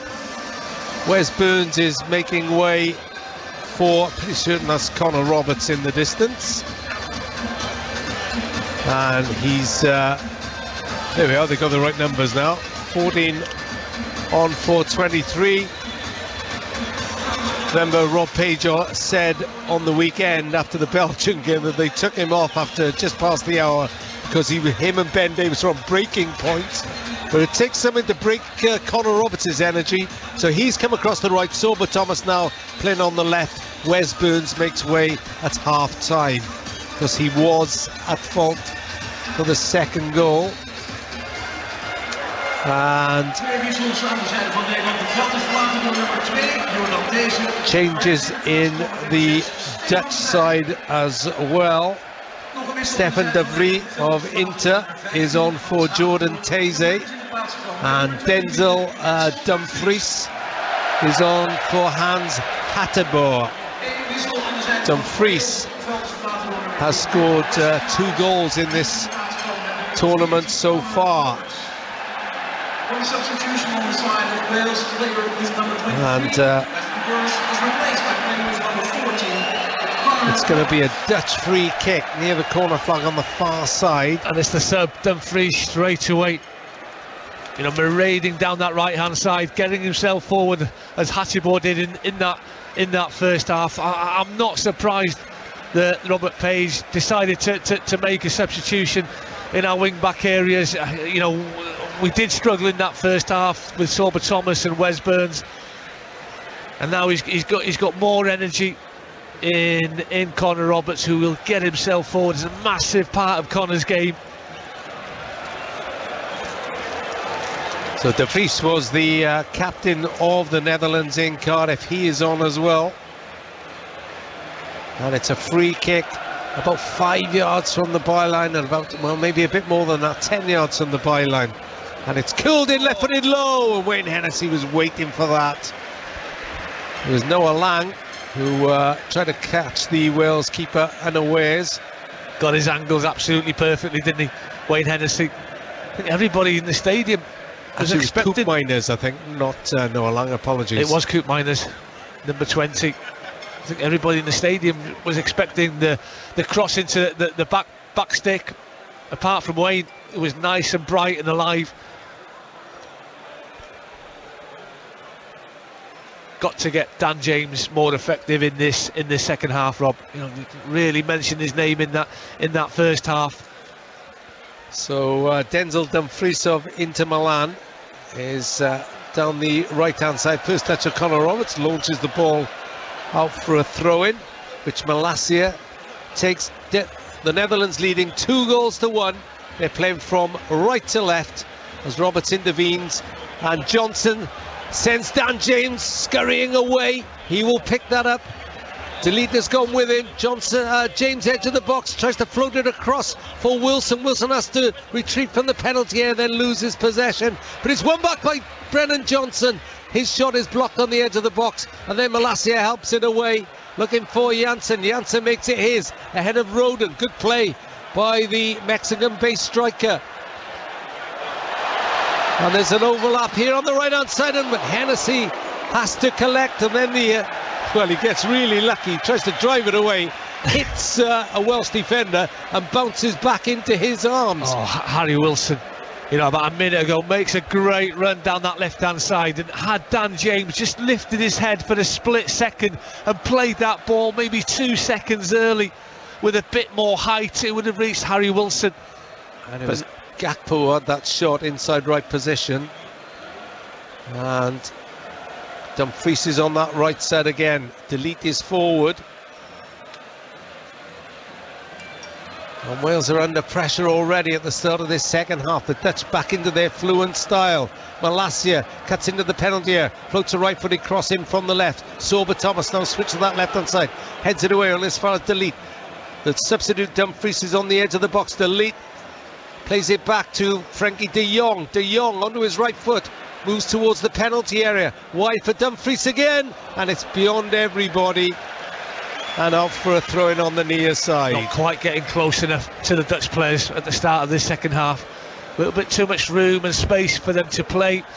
They're enjoying themselves, and it's Dumfries who's had an instant impact on the opening 5 minutes of this second half, having replaced Hachibo down that right-hand side. Sorba Thomas doesn't get close enough, can't stop that cross then from being put in. It's 2-1 to the Netherlands. Wales back in this through Brennan Johnson. Ben Davies allowed to go a long way into the Dutch half, wide to Sorba Thomas. Thomas takes on Dumfries, tries to get to the byline, and then he's hauled down, and that's going to be surely an early yellow card for Dumfries. The referee, who is Horatiu Fesnik from Romania, has gone across there. Maybe he's going to let him get away with one. That was a heavy challenge into Sorba Thomas. Really poor challenge from behind. And as you say, it's a stern talking to Denzel Dumfries, but he's very unlucky. He's very lucky, that he hasn't been shown the yellow card. For the first time, really, we see Sorba Thomas, what he's capable of doing when he gets in that final third. He can show his strength, he can show his quality. It's a Wales free kick on the left side, about 3 yards away from the penalty area, 3 yards from the byline. The orange shirts peering from the stands as Dan James of Leeds United stands over this, 2 in the wall. Just looking at Matt Smith's position, 5 yards just outside the box. All by himself. All by himself. Sorba Thomas is also about 3 or 4 yards from the corner of the penalty area, so the short one is on. James fakes to take it, plenty of movement in the box, plays it back to Thomas, deep across this time, headed away, may break to Smith, who hits it, and he was always falling backwards, and he hammered it over the top. And I can tell you, Costa Rica have grabbed the 32nd and final place in the 2022 Qatar World Cup. They've beaten New Zealand by 1-0 in that Central America and Oceania playoff. Half a chance maybe for Matt Smith. Doesn't quite get the technique right. It's a well-worked free kick from Wales. They take the short one. They change the angle of the ball being put in. It's a half volley. It's always on the up, to be fair, and he's under pressure. He's got to take it quickly as Matt Smith. I think it was De Jong that was closing him down. Well, with Sillison bringing Nathan Blake in a moment. We played 6.5 minutes on Radio Wales 5 Sport Extra, the BBC Sport website, and via BBC Sounds. Plenty listening on Sounds these days. And we welcome you all to the Feyenoord Stadium, the Koep as it's known, in the port of Rotterdam for this Nations League encounter. The biggest port in Europe is Rotterdam, and one of the biggest traffic jams as well after this afternoon from Amsterdam. It's very disconcerting when the sat-nav keeps moving further away, doesn't it? You got lost twice, haven't you? You got lost last night trying to find the hotel. No, I didn't get lost this time. We did get lost last night, yeah. Complicated. They drive on the other side of the road, did you know? It's 2-1 here. Oh, it's a lovely ball into the box. And it's can't be collected by Gakpo. It's Noah Lang plays a really effective ball into the box, and they make great runs, don't they, the Dutch? I mean, that is Gakpo's strength. He plays as a left winger for his club PSV in a 3 up front. You know, he can play as a number 9. I mean, he's got number 9 on his back, but yeah, he can play as a number 9. He can drift. He can go to the right hand side. Lang runs the ball out, does he? Referee is waiting. And Nathan Blake, come in. What have you made of the opening 8.5 minutes, and what about that change with Connor Roberts coming in on the right hand side? Yeah, I think Rob Page is trying to get some more legs and energy, but you know, looking at Sorba Thomas, he's just gone up against Dumfries, won a free kick. That's the first time we've seen him really attacking any of the full backs, but I think both wing backs need to get back into the game and from an attacking sense especially, and try and provide some sort of width for this team. Thomas has just lost out to Dumfries. Gakpo was attempted to be found, but Mepham stepped in but only presented the ball to De Jong. A better ball, and Wales might have changed the counter-attack to their counter. 2-1 they trail. Malacia overlapping down the left-hand side, this time up against Roberts of Burnley. De Jong, edge of the box, good challenge by Mepham, but again James loses it just outside the penalty area. Gakpo to De Jong. Now it's De Ligt wearing the captain's armband. He's the 100th Netherlands captain in their history. Is De Ligt, the Juventus centre-back, and he also made the youngest debut since 1931 against Bulgaria in 2017. Sorry, I don't know his shirt size, but I know he's a good player. Koep Miners, who picks up space, and Lang again. They're busy around this 25-30 yards away from the penalty area. De Ligt wide to Dumfries. Dumfries holds it up, nowhere to go, has to go back to De Ligt, who switched to the right hand side as De Vries came on at half time.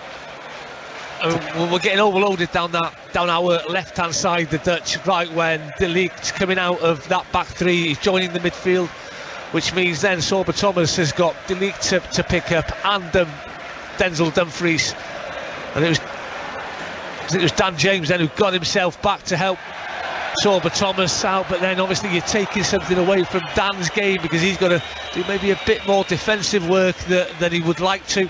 Then he hasn't got that zip then to make those energetic quick runs that we know he's capable of doing. I must ask you, and I'll ask Nathan Blake this. We played 11 minutes into the second half. We've got one Gareth Bale and one Aaron Ramsey on the bench as Germany go 3 up against Italy. Wow. Do either of those make an appearance to round off their campaigns? Well, Brennan Johnson's just given the ball away to De Vries. Powerful run, but Wales put in a good tackle, and Johnson. It's another free kick in that midfield area. They're not afraid, are they, the Dutch, to take one for the team when they have to? Got a feeling that is that Aaron warming up opposite us. Yeah, looks like it is. Looks like maybe? That looks like Bale and Ramsey. Yeah, we don't have the benefit of a monitor. Well, actually, I do, but it's Dutch TV's next to me, and it's. I mean, why wouldn't you, Rob? Why wouldn't you? You know, maybe not as much Gareth, because he has played a lot of minutes in this. Lovely move by Wales. Johnson bursts through the middle, put in by James, shoots, and Johnson this time left-footed shot from the edge of the box, and Sillison is forced to plunge to his right and collect. Yeah, he's so unlucky. He's so unlucky. He carries that ball forward. He's cut in from this left-hand side. He goes past the leak as if he's not there, but De Jong gets back just in time, maybe to stop Brennan Johnson from getting that split second longer that he needed to pick the corner of the net with that well-struck left-footed shot. Really exciting that he's in the Premier League next season. Bet Steve Cooper's excited as well, as Dumfries goes in around the back and can't control a shot from what would have been a really narrow angle. I don't think he got much on it at all. I think it hit his sliding leg. Rob Page comes to the edge of his technical area. He said it's been a bonkers couple of weeks. As Wales, you know, like this, edging around with the ball on the edge of their own penalty, and then Mepham plays the ball in the midfield straight to Bruno Martins Indies. Up to Janssen on just outside the box. De Jong always there to receive. He's got Matt Smith in front of him. Now Lang moves to the edge of the area, shoots right footed. Oh, Hennessy just palmed it away, and he was grateful to see Ben Davies hammer it away. As Gakpo threatened to seize on that loose ball. I mean, the linesman has got his flag up, but Ben Davies didn't know. That's great defending. That's reaction from Ben. You know, it's the deflection causes Wade a problem. He could only parry it away. And just as Gakpo thought all his Christmases had come at once, he's got a tap in from about 4 yards. In slides Ben Davies. Great defending. It wouldn't have counted, but Ben didn't know that either. No, he's had a wow of a season, Ben Davies, hasn't he? Do you know what? He probably doesn't want the season to finish. No. He's been outstanding in the second half of the season for Spurs. You know, he's a regular in that back three under Conte, who obviously admires him massively as a defender. He's just going from strength to strength. 2-1 the Netherlands lead. They're the 6th happiest nation on earth. Did you know? The Netherlands. Finland at the top, but at the moment they won't be very happy because they're losing 3-2 in Bosnia. We must be close. Oh, very happy the last couple of weeks. You can be grumpy, I know that, Rob. I've always got a smile on my face, you know that. I think Aaron's ready to come on, isn't he? Yeah, he is. Aaron Ramsey in the distance. You know, had a great impact the other night against Belgium. What did he get, about 20 minutes? Looked top class, didn't he? He looked sharp. Yeah. He did look sharp. Well, he's about to move level on 75 caps with Dean Saunders. Along with Brennan Johnson, the only other Welshman who has scored in the Netherlands. On international duty, you should say. Delete moves forward for the home side. Leaves it to Koopmeiners. Ball into the Wales penalty area, and this time Janssen couldn't control it, and again the flag was up. They're either judging this perfectly or they're living a very dangerous game, the Wales defence. It's a great ball by Koopmeiners from the centre circle. It's a good run by Janssen. He's pulled on the shoulder of Joe Rodon, which causes Rodon a problem, and he can't quite reach the ball in the air, can Joe Rodon, and it falls ever so kindly to Janssen, who controls it well. Who comes on for Aaron Ramsey? Comes off for Aaron Ramsey. I would think probably Matt Smith. Yeah. So if you think that Ampadu is made for this midfield, there's no Joe Allen tonight. He's injured. A hamstring problem, not too bad according to Rob Page. And Ramsey is a certain starter at the World Cup in the midfield, providing he's fit and firing. Where does that leave Ampadu? Could Aaron not play slightly further up number 10? Field? Yeah, where Harry Wilson started tonight. Yeah, possible. I just think Ampadu in that position gives you a bit more defensive prowess. I think it's a natural part of Ethan's game, whereas it probably isn't Ramsey's. Malacia Forward 2 down the left-hand side, deep in Wales half. He's been waiting for about 10 minutes to come on. Oh yeah, he'll get cold now. Well, actually it's not that cold now, it's really cool. It's not been cold here all day. As Smith slices the ball away from the Wales penalty area, but it's coming back at them until Wilson steps in with a pretty meaty challenge, and it will allow Aaron Ramsey to come on as Noah Lang gets to his feet in the white boots. He plays his football at Club Brugge. Saw him talking to Robbie Maton, who's also in Belgian football. And it is Matt Smith who'll do the lottery tonight, Ewan Roberts. Matt Smith off for Aaron Ramsey. 75th cap, as I said, moves up to joint 9th with Dean Saunders in the all-time Wales golden caps list. And if you think that Aaron Ramsey is already 6th, just behind Dean Saunders in the all-time Wales goal list, it just shows what a player he has been for his country. He's got 20 goals, Dean Saunders on 22. One of them in a 7-1 defeat in the Netherlands. As the ball is floated into the Wales penalty area, it's headed back by Delete, but it bounces against Ben Davies. Davies tries to get the counter-attack going, but the ball isn't good enough to Wilson. Just fall asleep on that free kick, which is put into the far post, and Delict's completely unmarked. I mean, a few of the Dutch players were asking for a handball against Ben Davies, but even from here it was quite obvious that hit his shoulder more than his arm. Never going to be given, never going to be looked at. We'll bring in Nathan Blake in a moment, certainly about the Aaron Ramsey substitution, and maybe talk about the man on the ball now, Ethan Ampadu, where his best position is for Wales. Floats the ball forward, looking for the run of Dan James, headed away by Delete, but Aaron Ramsey wins it back off Bruno Martins Indy. He's into the penalty area. Ramsey tries to slide it across to Johnson, just cut out by De Vries. The second half substitute, the Juventus defender. Now Davis into Ramsey again. Ramsey turns one way then the other, up to the edge of the box. James has to move out of the box. Wilson's there as well.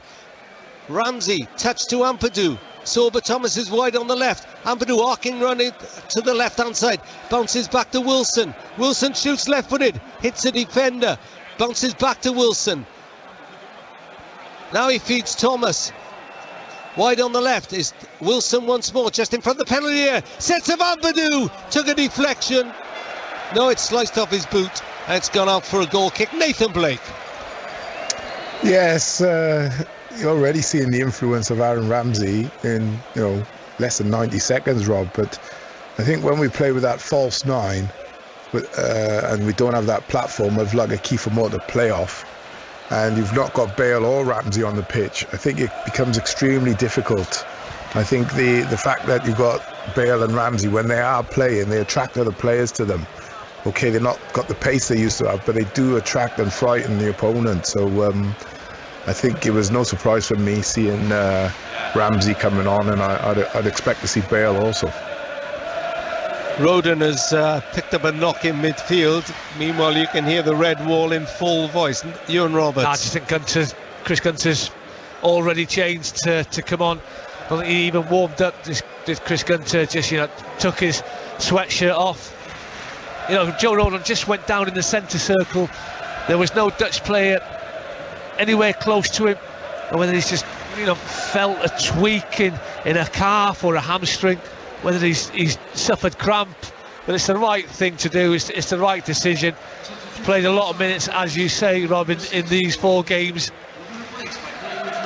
So Chris Gunter, down on the Wales squad list for the announcement a few weeks ago as unattached, and comes on to extend his own record to 109 caps for Wales. Nobody has played more for Wales than Chris Gunter. It's an extraordinary statistic. Made his debut way back in 2007 with Wayne Hennessy against New Zealand at the racecourse. And if you offer him a goal, he'll take it, because he still hasn't scored. 109 times. So Ramsey on the ball again from 10-15 yards from his own penalty area. Gunter has gone into the right-sided centre-back berth. So Mepper moves inside to replace Roden. Little touch by Ramsey, thought Johnson would be there. He wasn't. Ampadu steps in as Coop Miners tried to break through. Rob Page and the coaching staff are not happy with that. It's the right idea for me, what Aaron Ramsey tried to do there. Just try to clip a little round the corner ball into Brennan Johnson. He just gets a little bit too much of a touch on the ball, which takes the ball away from Brennan Johnson.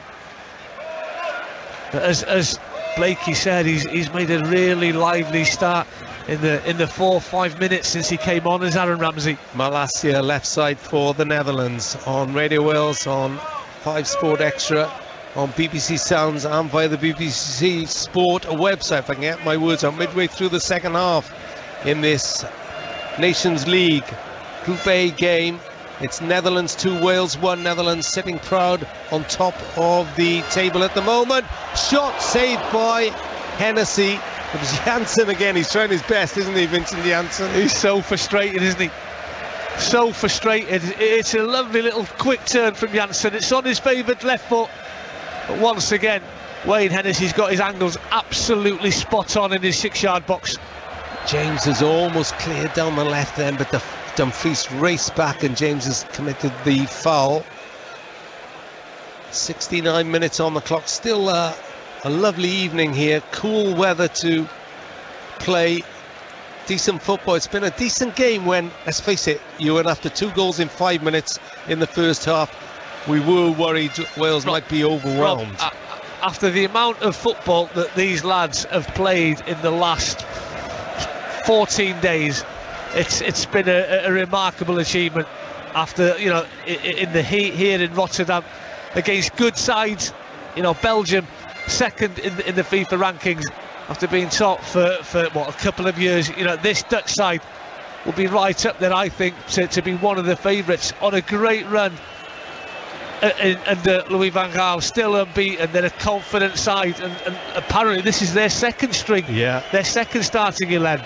So, you know, we've stayed in games, we've been competitive games. You know, we lost narrowly to Poland by a really lucky goal. We were ever so unlucky last Wednesday at the Cardiff City Stadium after scoring on 92 minutes to concede on 94. We showed a little bit of naivety. You know, on Saturday, I thought we were tremendous against Belgium. We can take so many positives from the last couple of weeks. Talk about unattached players.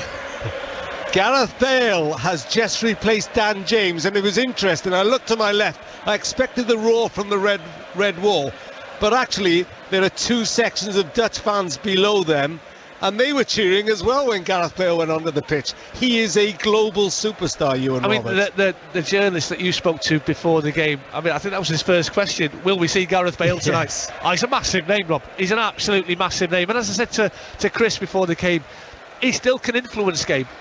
He's not the electrifyingly quick Bale that we've seen.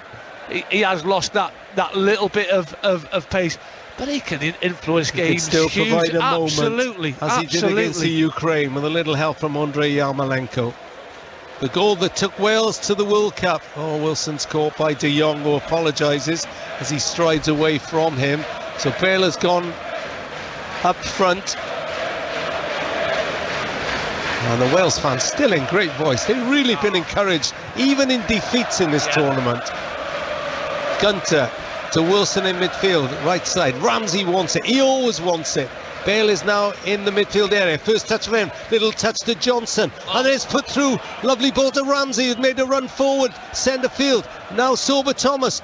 Wide on that left-hand side. Plays it in. Shot into the penalty area from Johnson. Wants handball. And then Wilson just can't get hold of the ball. Well, I think he does, Rob, but I think it's Martins Indy who gets back and just, it deflects off him.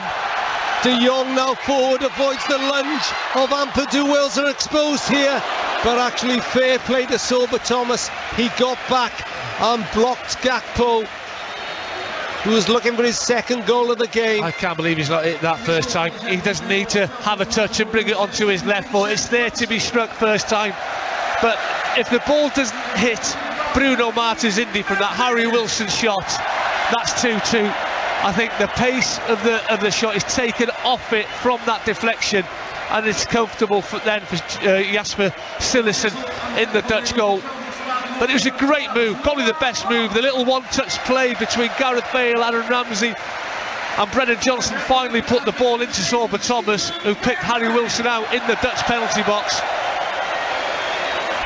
So a couple of changes being made by the Dutch as well. Memphis Depay is on from Barcelona. 41 goals for him in 79 Dutch appearances. I thought Bruno Martins Indy was going up, but he's just went across there for a drink, I think. So Depay comes on. I think the other one's Bergwijn, isn't he? Yeah, Bergwijn is on. As Wilson tries to fire the ball out to Connor Roberts in acres of space down the right-hand side. We've got 17 minutes to go. It's the Netherlands 2, Wales 1. Roberts collects the ball, heads it infield to Bale. 15 yards inside the Dutch half. Johnson back to Roberts. Good turn of pace by Bale. So Janssen has gone off, so has Noah Lang. Bergwijn and Depay on for the Netherlands. Ampadu touch to Bale. Oh, Bale, lovely bit of skill to go around delete, and then Gakpo gets back to help out his colleague. And the Netherlands look to break through Dumfries, but Sorba Thomas looked pretty effective down the left. I think that's what we've got to be careful of, though, Rob. You know, in the last 17 minutes, because you know we're going to go chasing the game. We're gonna go, which is right. Yeah, it's right. We've got to get the goal back. You know, we're gonna push men forward, but we've still got to be sort of careful with the counter-attacking ability that the Dutch have. Chris Mepham's going to be booked for impeding Memphis Depay. So a yellow card for Mepham. He's not one of those. Germany are now 5 up against Italy. Timo Werner has scored. And it's 2-1 here to the Netherlands. And Hungary are 2 up on England, who are bottom, like Wales, of their group. They've only scored 1 goal, haven't they? In 3 and a bit games. Wales trailing 2-1. They're going to have to be careful here because it's a Dutch free kick. I mean, we've got a really high line defending this set piece. Now we're on the 18-yard box. Have to be brave. You know, we can't drop deep and put Wayne Hennessy under pressure. So Wilson and Ramsey are at the moment a split wall. They're about a yard away from each other, giving Wayne Hennessy the chance of a sighter at this free kick, which is about 10 yards from the right corner of the Wales penalty area.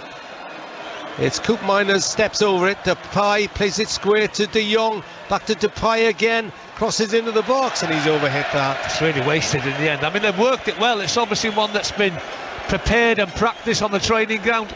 There's a little bit of thought gone into it, not just a hopeful ball in.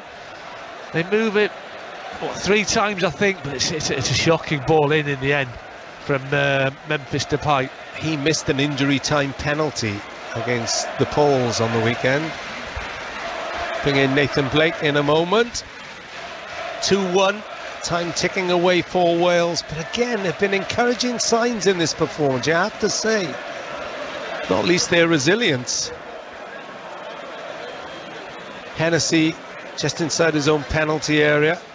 Ampadu has dropped deep, but he's pursued by De Jong, and it goes up for a throw-in. So Nathan Blake, 14 minutes of Wales to rescue this. Any chance? Yeah, I think so, Rob. I don't think they've done too bad this second half, and obviously the Dutch substitutions, very good players, but see the influence of Bale and Ramsey as soon as they come on the pitch. So, you know, fingers crossed Wales can go and get nick a late goal and get themselves a result, because they more than deserve it, because they've worked tirelessly, I have to say that. Well, they got away with that one. Bergwijn barged his way through inside right position and put the cross-come shot across goal. I think if he goes down, I think that's a penalty. He might have got a penalty, yeah. I think it was Chris Gunter that sort of got himself across the penalty box, because he could see there was a great chance, you know, developing for Steven Bergwijn down that right-hand channel. So if he goes down, I think it's a penalty all night long. But I guess you can't sort of, when he's had a shot, when he's, you know, the advantage has been played by the referee, he's had a shot on target, you then can't recall the play and give the decision the home side's way. Ampadu tried to fire the ball through a crowd of players, and it gives the Dutch a chance to break down the right side with Dumfries. Dumfries cuts it back for Bergwijn with the bandage on his hand, and a vital header by Mepham as Gakpo was poised. Roberts chested down by Wilson midway inside his own half, back to Chris Mepham, almost caught by Depay, has to be rescued by Gunter, who hoists the ball up to halfway, left-footed. Ramsey then plays it away from Gakpo, really well played. Johnson finds Ramsey again, little nudge was there on Gareth Bale. He says there was, referee not interested. Well, he's not sure the ball was going to get to him. No, but he's got the wrong side of Dumfries, down that left-hand side. Maybe the pass wasn't perfect for Gareth Bale, but absolutely he's got the wrong side of the defender. I think it's a clumsy challenge in the end. Whether he gets a touch of the ball, it's hard for us to say. Don't Take Me Home, probably for the last time this season, sung by the Red Wall 12 minutes ago. They've enjoyed every minute of their fortnight, win or lose. And of course nobody will ever forget that night at the Cardiff City Stadium when Wales booked their first World Cup appearance since 1958, since the days of Cliff Jones, Terry Medwin and the wonderful John Charles. Tough one here though, still 2-1 down. Mepham gives Bale an awful lot to do. He was fouled though by Delete, who came in late. He's pleading his case, his Delete, but I'm not too sure what he's trying to plead. Gareth's won the ball, he's headed it, and that's what Bale's saying to the referee. It's a really clumsy challenge by the big central defender. So the first question to Gareth Bale after this game will be, where are you going then, Gareth? Can you tell us now? He probably won't. He'll keep us in suspense for a while yet, I would have thought. Ampadu put through by Ramsey in midfield, and he runs into Malacia, who goes to the ground, make sure the referee knows he's been hurt. A lot of free kicks in the last 5-10 minutes, Rob.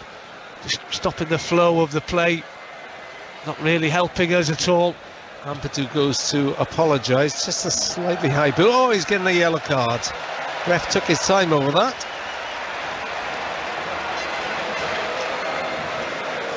And of course, after this game, there's the summer break. Rob Page is going to Doha to look at facilities there, but there are only 2 fixtures left before Wales get on that plane to Doha. Belgium away on September the 22nd, 101 days since you asked, away, and then on the 25th it's Poland home, which could be a decider to avoid bottom spot on relegation. Depay runs at the Wales defence inside left onto his right foot, then tries to go the other way. Not sure Mepham knew much about it, but he got back there. Now he's pinned Depay, so he has to go back to De Jong. Now Depay again. Feeds De Jong, who's into the Wales penalty area. Little touch in for Bergwijn. Tries to turn away from Connor Roberts. Malacia puts the ball into the box, and then Sorba Thomas taken from behind by Dumfries. Referee gives Wales a free kick. That's an absolutely magnificent defensive header by Sorba Thomas, who's picked his defensive position in that 6-yard box absolutely superb, because he knows he's going to get clattered, but he knows he's got to be brave enough just to flick that ball on as it's landing on his head. Oh, Dumfries and Sorba Thomas just stare at each other, bit of argy-bargy on halfway. Hungary now 3-0 up at Molineux against England. It's spelled Nagy, but I'm sure it's Norge, the former Bristol City player. I think he was there. I mean, that's a hammering. Wow. That is an absolute hammering, under pressure already, Gareth Southgate, which is maybe a daft thing to say when he's got England to a World Cup semi-final, the European Championship final last year. But they've had a shocking Nations League. Well, I tell you what, Hungary have knocked Wales off the back page, that's for certain, in most of the national papers tomorrow. Those printed in London, of course. 2-1 here. They're still in it, but they're up against it as Malacia seeks a shooting chance. This is all inside the Wales penalty area then. Cook Miners, not as accurate as he was, finishing well against Wales at Cardiff City Stadium. Hoist the ball over the top. I mean, from just outside the box. It's still 2-1. Memphis Depay looks a different player to the one we saw at Manchester United. Never really found his feet, never really got going. Moved to Lyon, where he scored plenty of goals. 12 goals in the Liga for Barcelona this season. Looks a completely changed player, and his record at international level is absolutely ridiculous. Now Wales putting pressure on at the other end. Forcing Silerson. Well, actually, I thought he did okay, but the ball is won back by Wales. Gunter was in quickly. Now he gets the ball back 15 yards from the corner of the Dutch penalty area. Connor Roberts, Ampadu, first time ball into Ramsey. Ramsey thought Roberts had continued the run like he often does. I think he did, but then he sort of checked to affect the defender that was picking him up, and then for Aaron to play the ball into his feet. But that's a hard one for Ramsey, because he's seen the gap, he's seen that forward movement of Connor Roberts. He hasn't got a clue that Roberts is then going to check and expect the ball to feet. His head's already gone down and the ball's gone in. Just to clear it up, Nodge, the Hungarian, is ex-Bristol City. He's now at Pisa in Italy. 2-1 here. We're into the last 7 minutes at this wonderful stadium in a country where Wales have never won. In fact, never even picked up a point. 9 games, 9 defeats for Wales. It's pretty formidable. In fact, the Dutch have only ever trailed Wales once.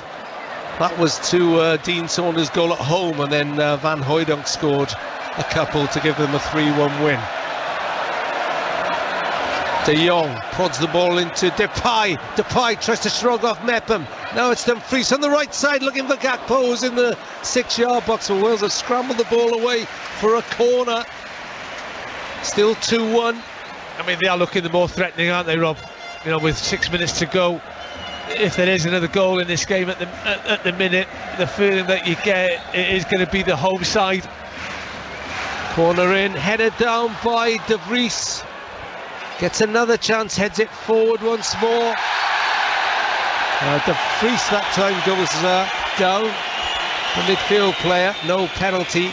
Brennan Johnson tries an ambitious turner on the corner against Malacia, loses possession as Wales had cleared. This is Bergwijn into Gakpo, left side of the 6-yard box. What a save by Wayne Hennessy. He must be 8 foot long when he spreads his arms, and he did just enough to make sure Gakpo couldn't squeeze the ball with a cutback, and it's a corner. And what was more impressive is the pace that he showed to race off his goal line and make himself big, as you say, at the feet of Gakpo.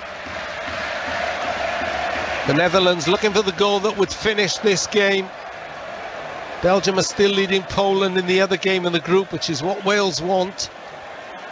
But my, Wales would love just an equaliser, whether it be against the run of play or not. Depay receives from the corner. Bergwijn up against Wilson. Louis van Gaal saying last week he doesn't play very much, but he delivers for the Netherlands. He was almost put through by Depay's back heel. Now Depay onto his right foot, edge of the D, fires over the top. That's a wild shot in the end from Memphis Depay, but he works the opening absolutely superbly. Fakes on a couple of occasions, one with his right, one with his left, and when the opportunity finally arrives, everything opens out for him. It's a wild shot over the bar, but they're knocking on the door. Wilson tries to thread it through for Brennan Johnson, who scored Wales' goal in the first half. After the Netherlands had gone ahead through Lang and Gakpo, 2 goals in 5 minutes. Here on Radio Wales Sport, Wilson centre field in the Netherlands half. Bale now looks threatening, goes wide to Sorba Thomas. Plenty of yellow shirts in the box. Sorba Thomas puts in a low cross, headed out, balloons off delete and out for a corner. We'll go to Nathan Blake once we've seen this corner. That's if there's not a goal. 2-1.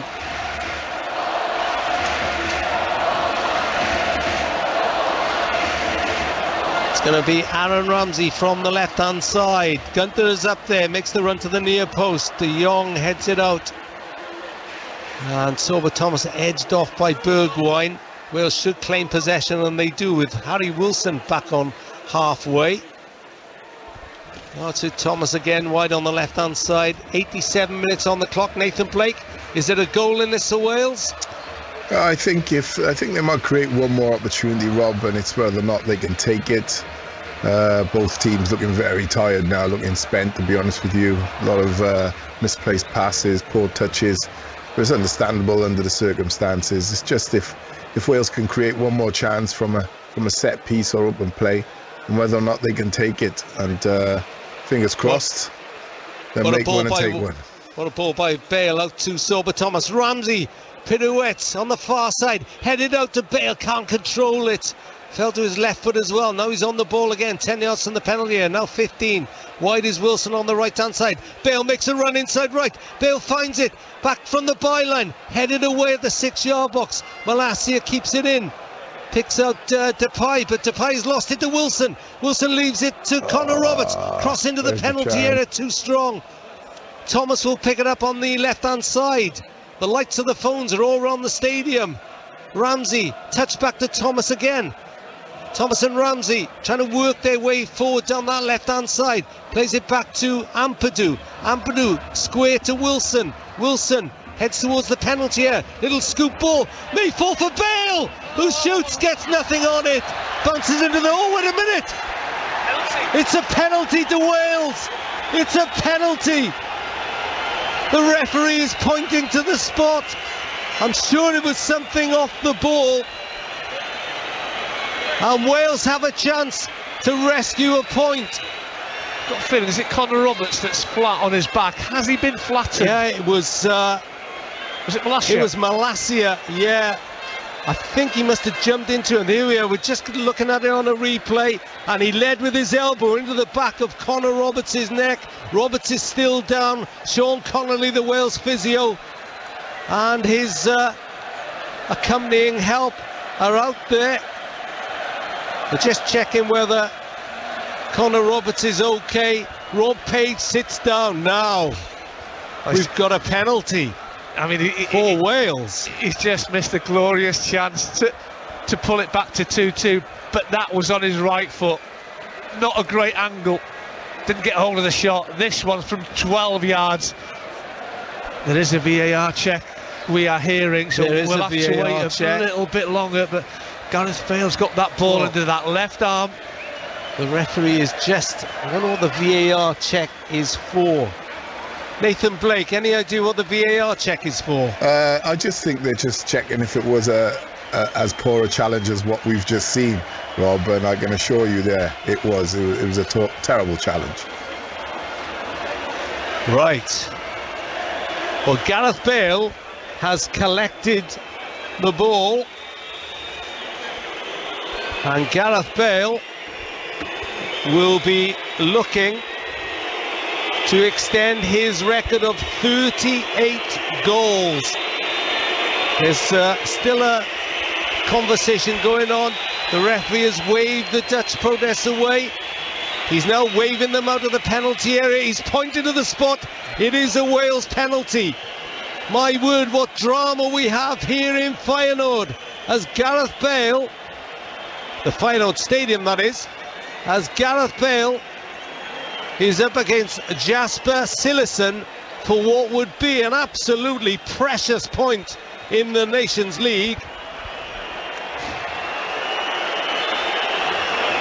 Cillessen told to go back to his line.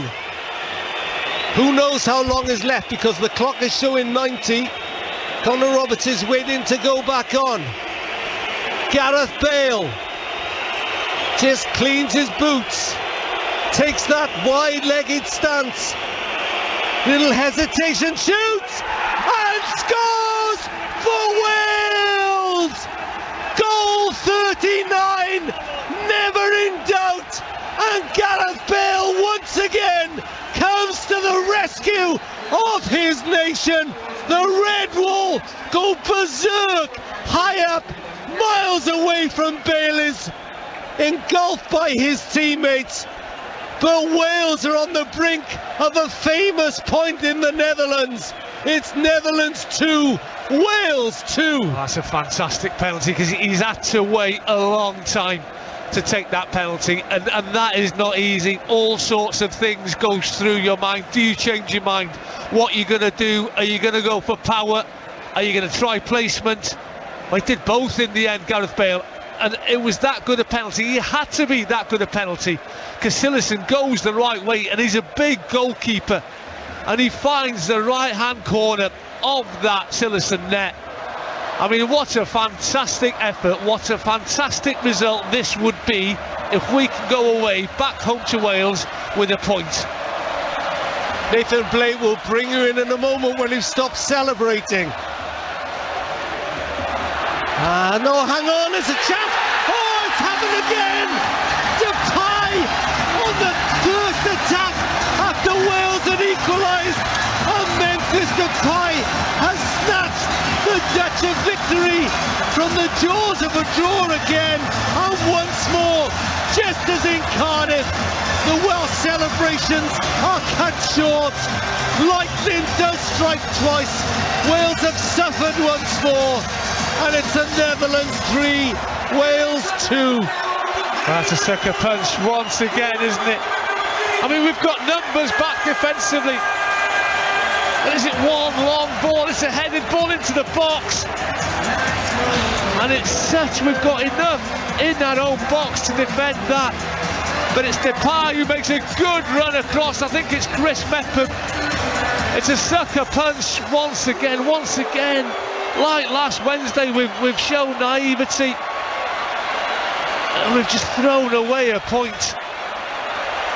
Now, Gareth Bale is talking to the referee about something, but I don't think it's going to make any difference to the score. Nathan Blake, lightning does strike twice. Yeah, just switched off, Rob. I did feel they'd get a chance. They were able to get that penalty and get themselves back in the game, and still, while they're celebrating, just switched off for a moment, as they did in the home game, and find themselves 3-2 down. But for a goal record that Depay has, you know, you've got to stay switched on. See out the game. Bergwijn wriggles his way into the box, and that's the final whistle. It's happened again to Wales. It's happened to them against the Dutch as well. In Cardiff, they were celebrating a draw. In Rotterdam, they were equally celebrating an even more famous draw. But the Dutch do not lie down, and they've left Wales distraught again with another defeat at the hands of their nemesis international opponents. A late goal from Memphis Depay has really cut short the celebrations once more, and it means Wales are played 10, lost 10 against the Netherlands here in Rotterdam. It's finished extraordinarily. The Netherlands 3, Wales 2. Well, we did say there'd be late drama in this one, so you can't say you weren't warned, but I don't think anyone would have predicted that to happen all over again. Just as it did in Cardiff, Wales looking to have snatched a draw in the closing stages, only to switch off and allow the Dutch to score once more. And as Rob Phillips was saying, it's now 10 out of 10 for the Netherlands in their record against Wales. They did manage a couple of goals away from home, which is more than they've managed ever before in their history, but that won't matter to those players who look distraught. Try telling them that the Nations League doesn't matter. We'll get the views of Nathan Blake shortly, but Ewan Roberts watching that in De Kuip. Ewan, he just thought that Wales had shown enough to snatch something from there, but so frustrating to switch off at the end there. To do it twice in 6 days against the same opposition, I mean, it's heartbreak. That the lads deserved more, they deserved better. I mean, it's been a ridiculous schedule that they've had to play, and when you just think that penalty from Gareth Bale gives them a great point here to go back to Wales with, and they can go away and enjoy their summer. It's been a long season, you know, you shouldn't be playing 5 games in June, but we understand why, of course we do. But it's heartbreaking, it really, really is, and switched off right at the death. And when you switch off against any team, when players don't do their individual roles defensively, and tired bodies, tired minds comes into it, Chris. There's no doubt about that, and that's when sort of mistakes happen. That's when players switch off, and we've been sucker punched again. And is it naivety? It might be, but you look at this group, and we've got 1 point from 4 games. You know, we could easily have 3-4 points. You know, we'd be then really challenging Poland for that third spot, but it's still not over and done with. You know, we've still got to play Poland at home. But I'm even though we've lost 3 of the 4 games in this, I'm just filled with positive vibes going into the 2 games in September, and then on to the World Cup with this group of players. 160 days until the World Cup. The Nations League returns in September. Ewan Roberts will return in a little while with more post-match verdict from Rotterdam. Sounds like there's a nightclub going on in the stands there as the Dutch celebrate their latest victory in the Nations League. I will run you through the scores elsewhere in tonight's game. And if you're feeling pretty bad as a Wales fan right now, you're not going to be one an England fan tonight. I'll tell you why in a moment. But Nathan Blake, your verdict on that one. You were as frustrated as anyone when Memphis Depay, I should say, stole through at the end, because it happened again, and for such a late goal after working your way back into that game, exactly as it happened in Cardiff. That will leave Rob Page fuming. Yeah, I think more frustrated more than fuming. I think the commitment by the players and what they've shown in these last 5 games has been astronomical, to be honest with you, Chris. And to go out there, I mean, 9 from 9 against the Dutch, to go out there and not play at our best, not have our best starting 11. Neither did they equally, but to go out there and come so close to a result for a second time has got to be extremely frustrating, because you know, Wales, without playing extremely well or anything like that, they done what they had to do. They had enough possession.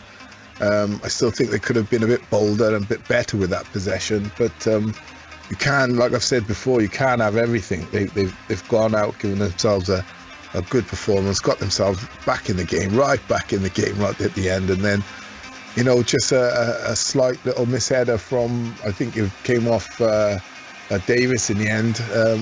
Just they dropped, they were in position, and, you know, one header skims off your head and falls to the most dangerous striker for the Dutch, and he puts the chance away. It's that fine a margin sometimes. So I don't think disappointed or angry or anything like that. I just think Rob Page would be proud, but extremely frustrated.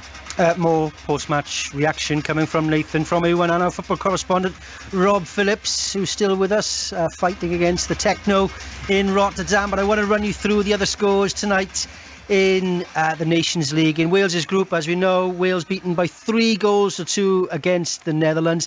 In the other game this evening, Belgium have won away in Warsaw against Poland by 1-0. This is where it leaves the standings in Group 4 of League A. Netherlands top the group with 10 points. They're looking good for a place in next summer's finals with 2 games to go. Belgium, though, will have something to say about it.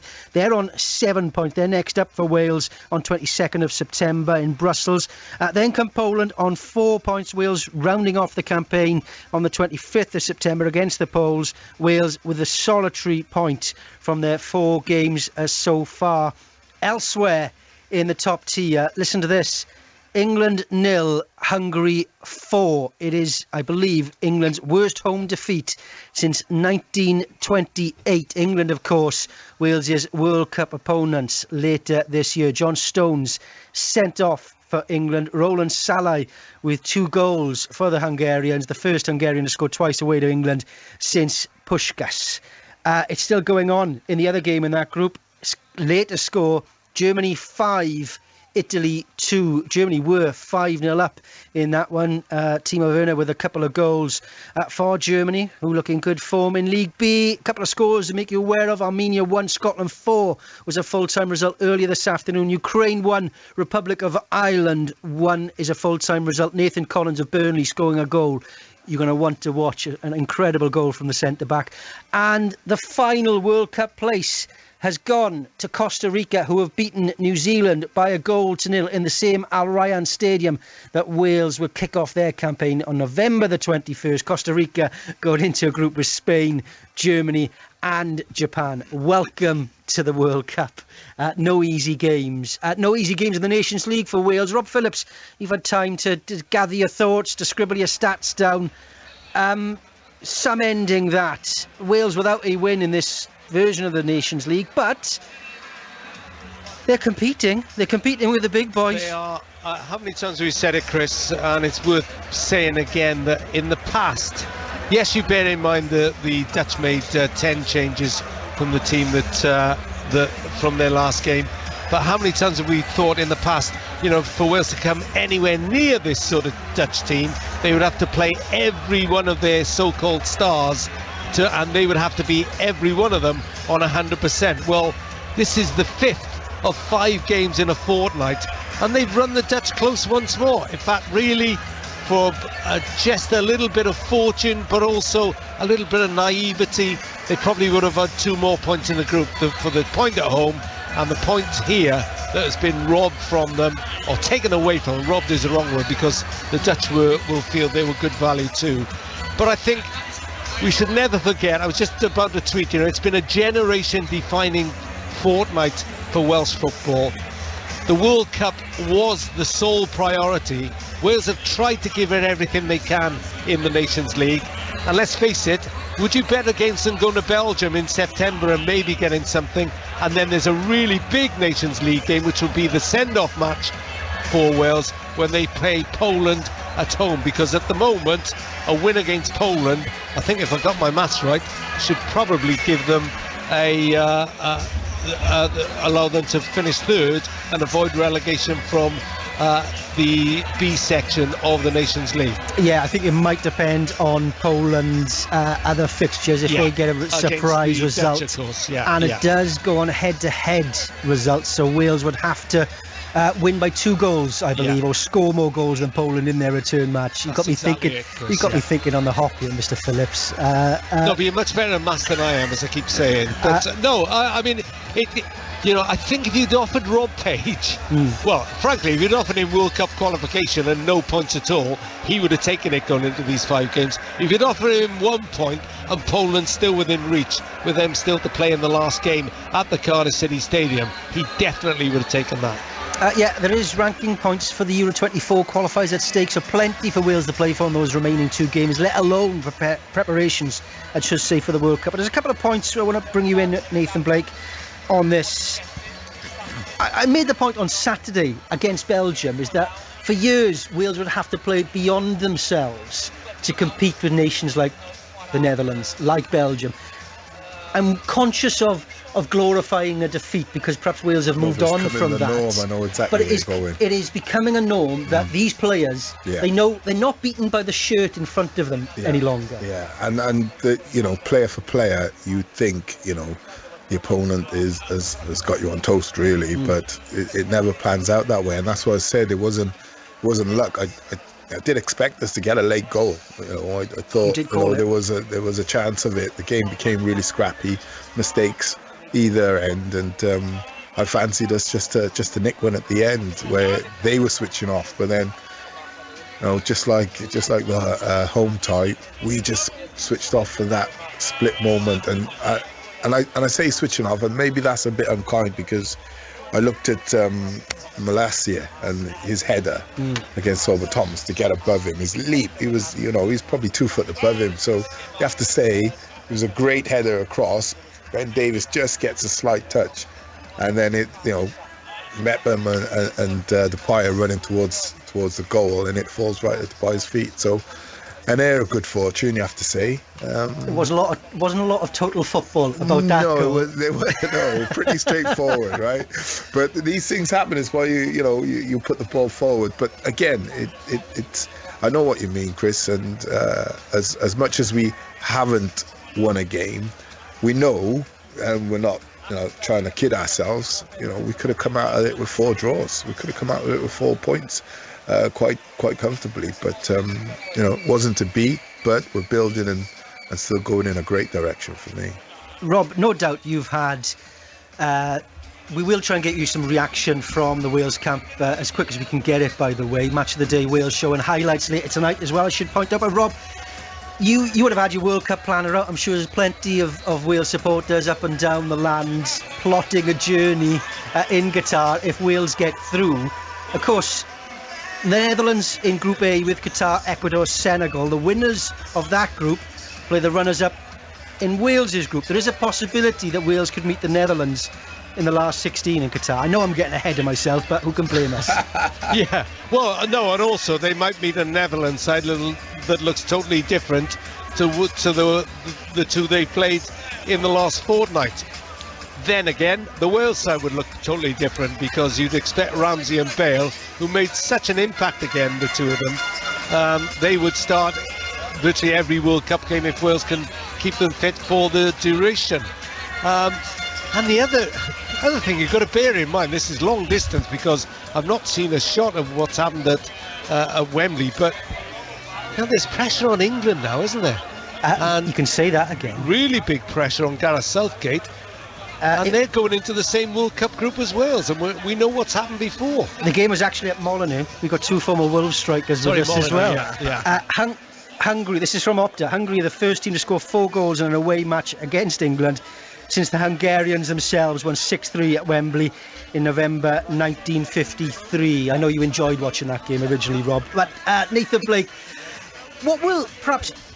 I said Rob Page would be fuming earlier of that late goal, but what will certainly frustrate Rob Page is not the man of that defeat, perhaps, but that Wales had qualified for the top tier of the Nations League, wanted to compete against these top tier nations. What will frustrate is that he's ended up having to just manage the situation of so many games in a short space of time, rather than perhaps getting a real sense of where Wales are at. Yeah, I mean, it's.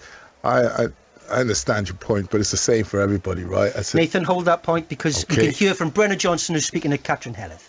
Unfortunately it did, and right at the end, so all the boys are really gutted. Did you think that you got that point after that penalty? Yeah, I think we did, and I thought we deserved it as well. I mean, that second half especially, I thought we played really well. Went neck to neck with them for the whole game. Obviously the first half was tough, but then we got ourselves back in it, but yeah, really tough at the end. Another goal for yourself, although it probably doesn't help, and I think on the tannoy they said it was Harry Wilson's, but you're definitely claiming it was yours. Yeah, I mean, it was mine, but it's always nice to score, especially for Wales. I'm really proud to do that, so yeah, another goal I'm happy with. And just your reflections on these 2 weeks. They've been pretty tough, pretty gruelling, but you performed well. Yeah, I mean, we've had 4 games in this month and it's been really tough. And we played against the best teams and gone neck to neck every game, so I think it's really taken a toll on the boys. I thought today was a really tough game, but I thought we still showed our quality at times, and I think overall it's been a really good camp for us. Thanks very much for your time. Thank you. Brennan Johnson speaking to Catherine Helleth of Match of the Day Wales, which you can watch at 20 to 11 tonight on BBC One Wales. We will bring you more reaction from the camp as and when we get it. Larry Shawn is taking over with a late show at 10 o'clock. Ewan Roberts is back with us. Ewan, Catherine asking Brennan Johnson about a tough week. I don't know, he's won promotion to the Premier League, he's booked a place in the World Cup, and he's got 2 goals for his country. What a player Rob Page has got at his disposal. No, we're lucky to have him, aren't we? You know, he could have played for England. He's chosen to play for Wales, and we are very, very lucky to have a player of his quality. I mean, he uses talent, he uses confidence. He's had an unbelievable season with his club. I mean, had Forest not gone up through the playoffs, I think Brennan Johnson would have been playing Premier League football next season anyway. He's got such a bright future in front of him, and he's right. He is right. Yes, we've lost 3 of the 5 games we've played in 2 weeks, but there's so many positives. I mean, I can't wait now for September. I've seen so many good things in the 5 games. I really have, Chris, and I'm really upbeat for what's ahead of us. You know, we've got a massive prize coming up to us in November. I think with this group of players, you know, we're speaking about getting out of the group. Absolutely, we have to be confident of getting out of that group. Won't be easy. Nothing ever is. Nothing's handed to you on a plate in this game. You've got to earn it. But I think we're more than capable of earning that. More from Ewan and Nathan Blake before we hand over to Larry Shawn at 10. But we can hear from the Wales captain. Gareth Bale's been speaking to S4C. Gareth, football's a cruel game. Yeah, no, it is. Hard to take, but I'd rather this be happening now and we address it than at the World Cup, I guess. So, like we said before the game, we have to use these Nations League games to improve, to get better. Of course, we all know what happened, but how can we stop that happening now, and we can try and address it rather than being stuck in the World Cup. 5 games in a fortnight, it's a heck of an ask, but the togetherness you've shown as a team has been brilliant. Yeah, definitely. I think I was just saying in the change room just then, we're in League A now in the Nations League playing big teams, and yeah, of course we're disappointed that we've conceded, but we're in the game the whole 90 minutes. We conceded late against Poland, late against Holland twice, and Belgium we drew with. So we're competing with these big teams every game. It's just the fine details now that we need to iron out, and like I said, if we can get them ironed out in the next 2 games, and when we're in that situation see it out, then they'll put us in a good space for the World Cup. Quick word for the Red Wall once again today. Incredible. They were louder than the whole stadium again, so obviously we appreciate their support. We know they spend hard money to travel and support us, and we appreciate it because they really do keep us going, and honestly we love our fans more than anything. They mean the world to us, and yeah, all this is for them and for the country. Well, as a member of the Red Wall, you mean the world to us as well. Diolch yn fawr. Thank you. Wales captain Gareth Bale there on S4C. A rare Gareth Bale interview, but he wasn't asked where he'll be playing next season. But let's concentrate tonight's match, Nathan Blake. I rudely interrupted you earlier. You were making a point of a frustration in that Wales are not able to really get a true sense of where they are because they've had to manage the squad. Ramsey on the Bale and Bale on the bench tonight, for example. Yeah, and like I said, with the World Cup game sandwiched in between, so you know, I think you've just heard from Gareth there, and I think we're all of the opinion that the World Cup game was the most important. We've jumped up into the top league, top division against top countries, and you know, whether we finish 3rd or 4th, we've not been undone. No one's come and taken us apart, whether we've travelled or at home, and you know, disappointed not to be able to come out the other end with more points, but like I said, you do feel there is a building process going on, and there are players starting to develop who can take the mantle of our main players going forward in future. So if you're Rob Page and you're that Welsh squad, you'll be extremely, or you should be extremely proud of what you've done. And this is not me jumping on. I'm not one of these who says when, you know, you're celebrating a defeat, because you never celebrate defeat, but you have to look. It's simple. You have to look at what's being provided, what's going on, what's in front of you, and say, you know what I mean, I'd be aghast to say, well, they're not improving as a squad. And I think the one big thing is, the difference in the World Cup is we are going to have to play, and we will play our strongest team each and every game. So that's something to look forward to. And Ewan, a final thought from you in Rotterdam. We've got about a minute left. I mean, what a fortnight. Let's just say that. Wales are going to the World Cup. Chris, I'm absolutely shattered, and I'm not kicked a ball. I'm drained. So goodness knows how those players in that away dressing room here feel. I mean, they've put an unbelievable effort in. It's not been ideal. We know that, but you know what? They haven't moaned. They haven't complained. They've got their heads down. They've rolled their sleeves up, and I think they've done the country proud. And yes, we've lost games. I totally get that, but the effort and the pride that they've shown wearing that Welsh shirt, I think there's so many good things around the corner for this team and this squad and Robert Page. Just 160 days to go until the World Cup. The Nations League returns in September. That's it for our football on Radio Wales Sport this season. So for the final time, thank you, Ewan Roberts. Thank you, Rob Phillips. Thank you, Nathan Blake. I'll be back with Bethany Clement on Friday for Radio Wales Sport. It's not the end of the sport this summer either. Certain Commonwealth Games, rugby, tests against South Africa. You'll have it all here on BBC Radio Wales.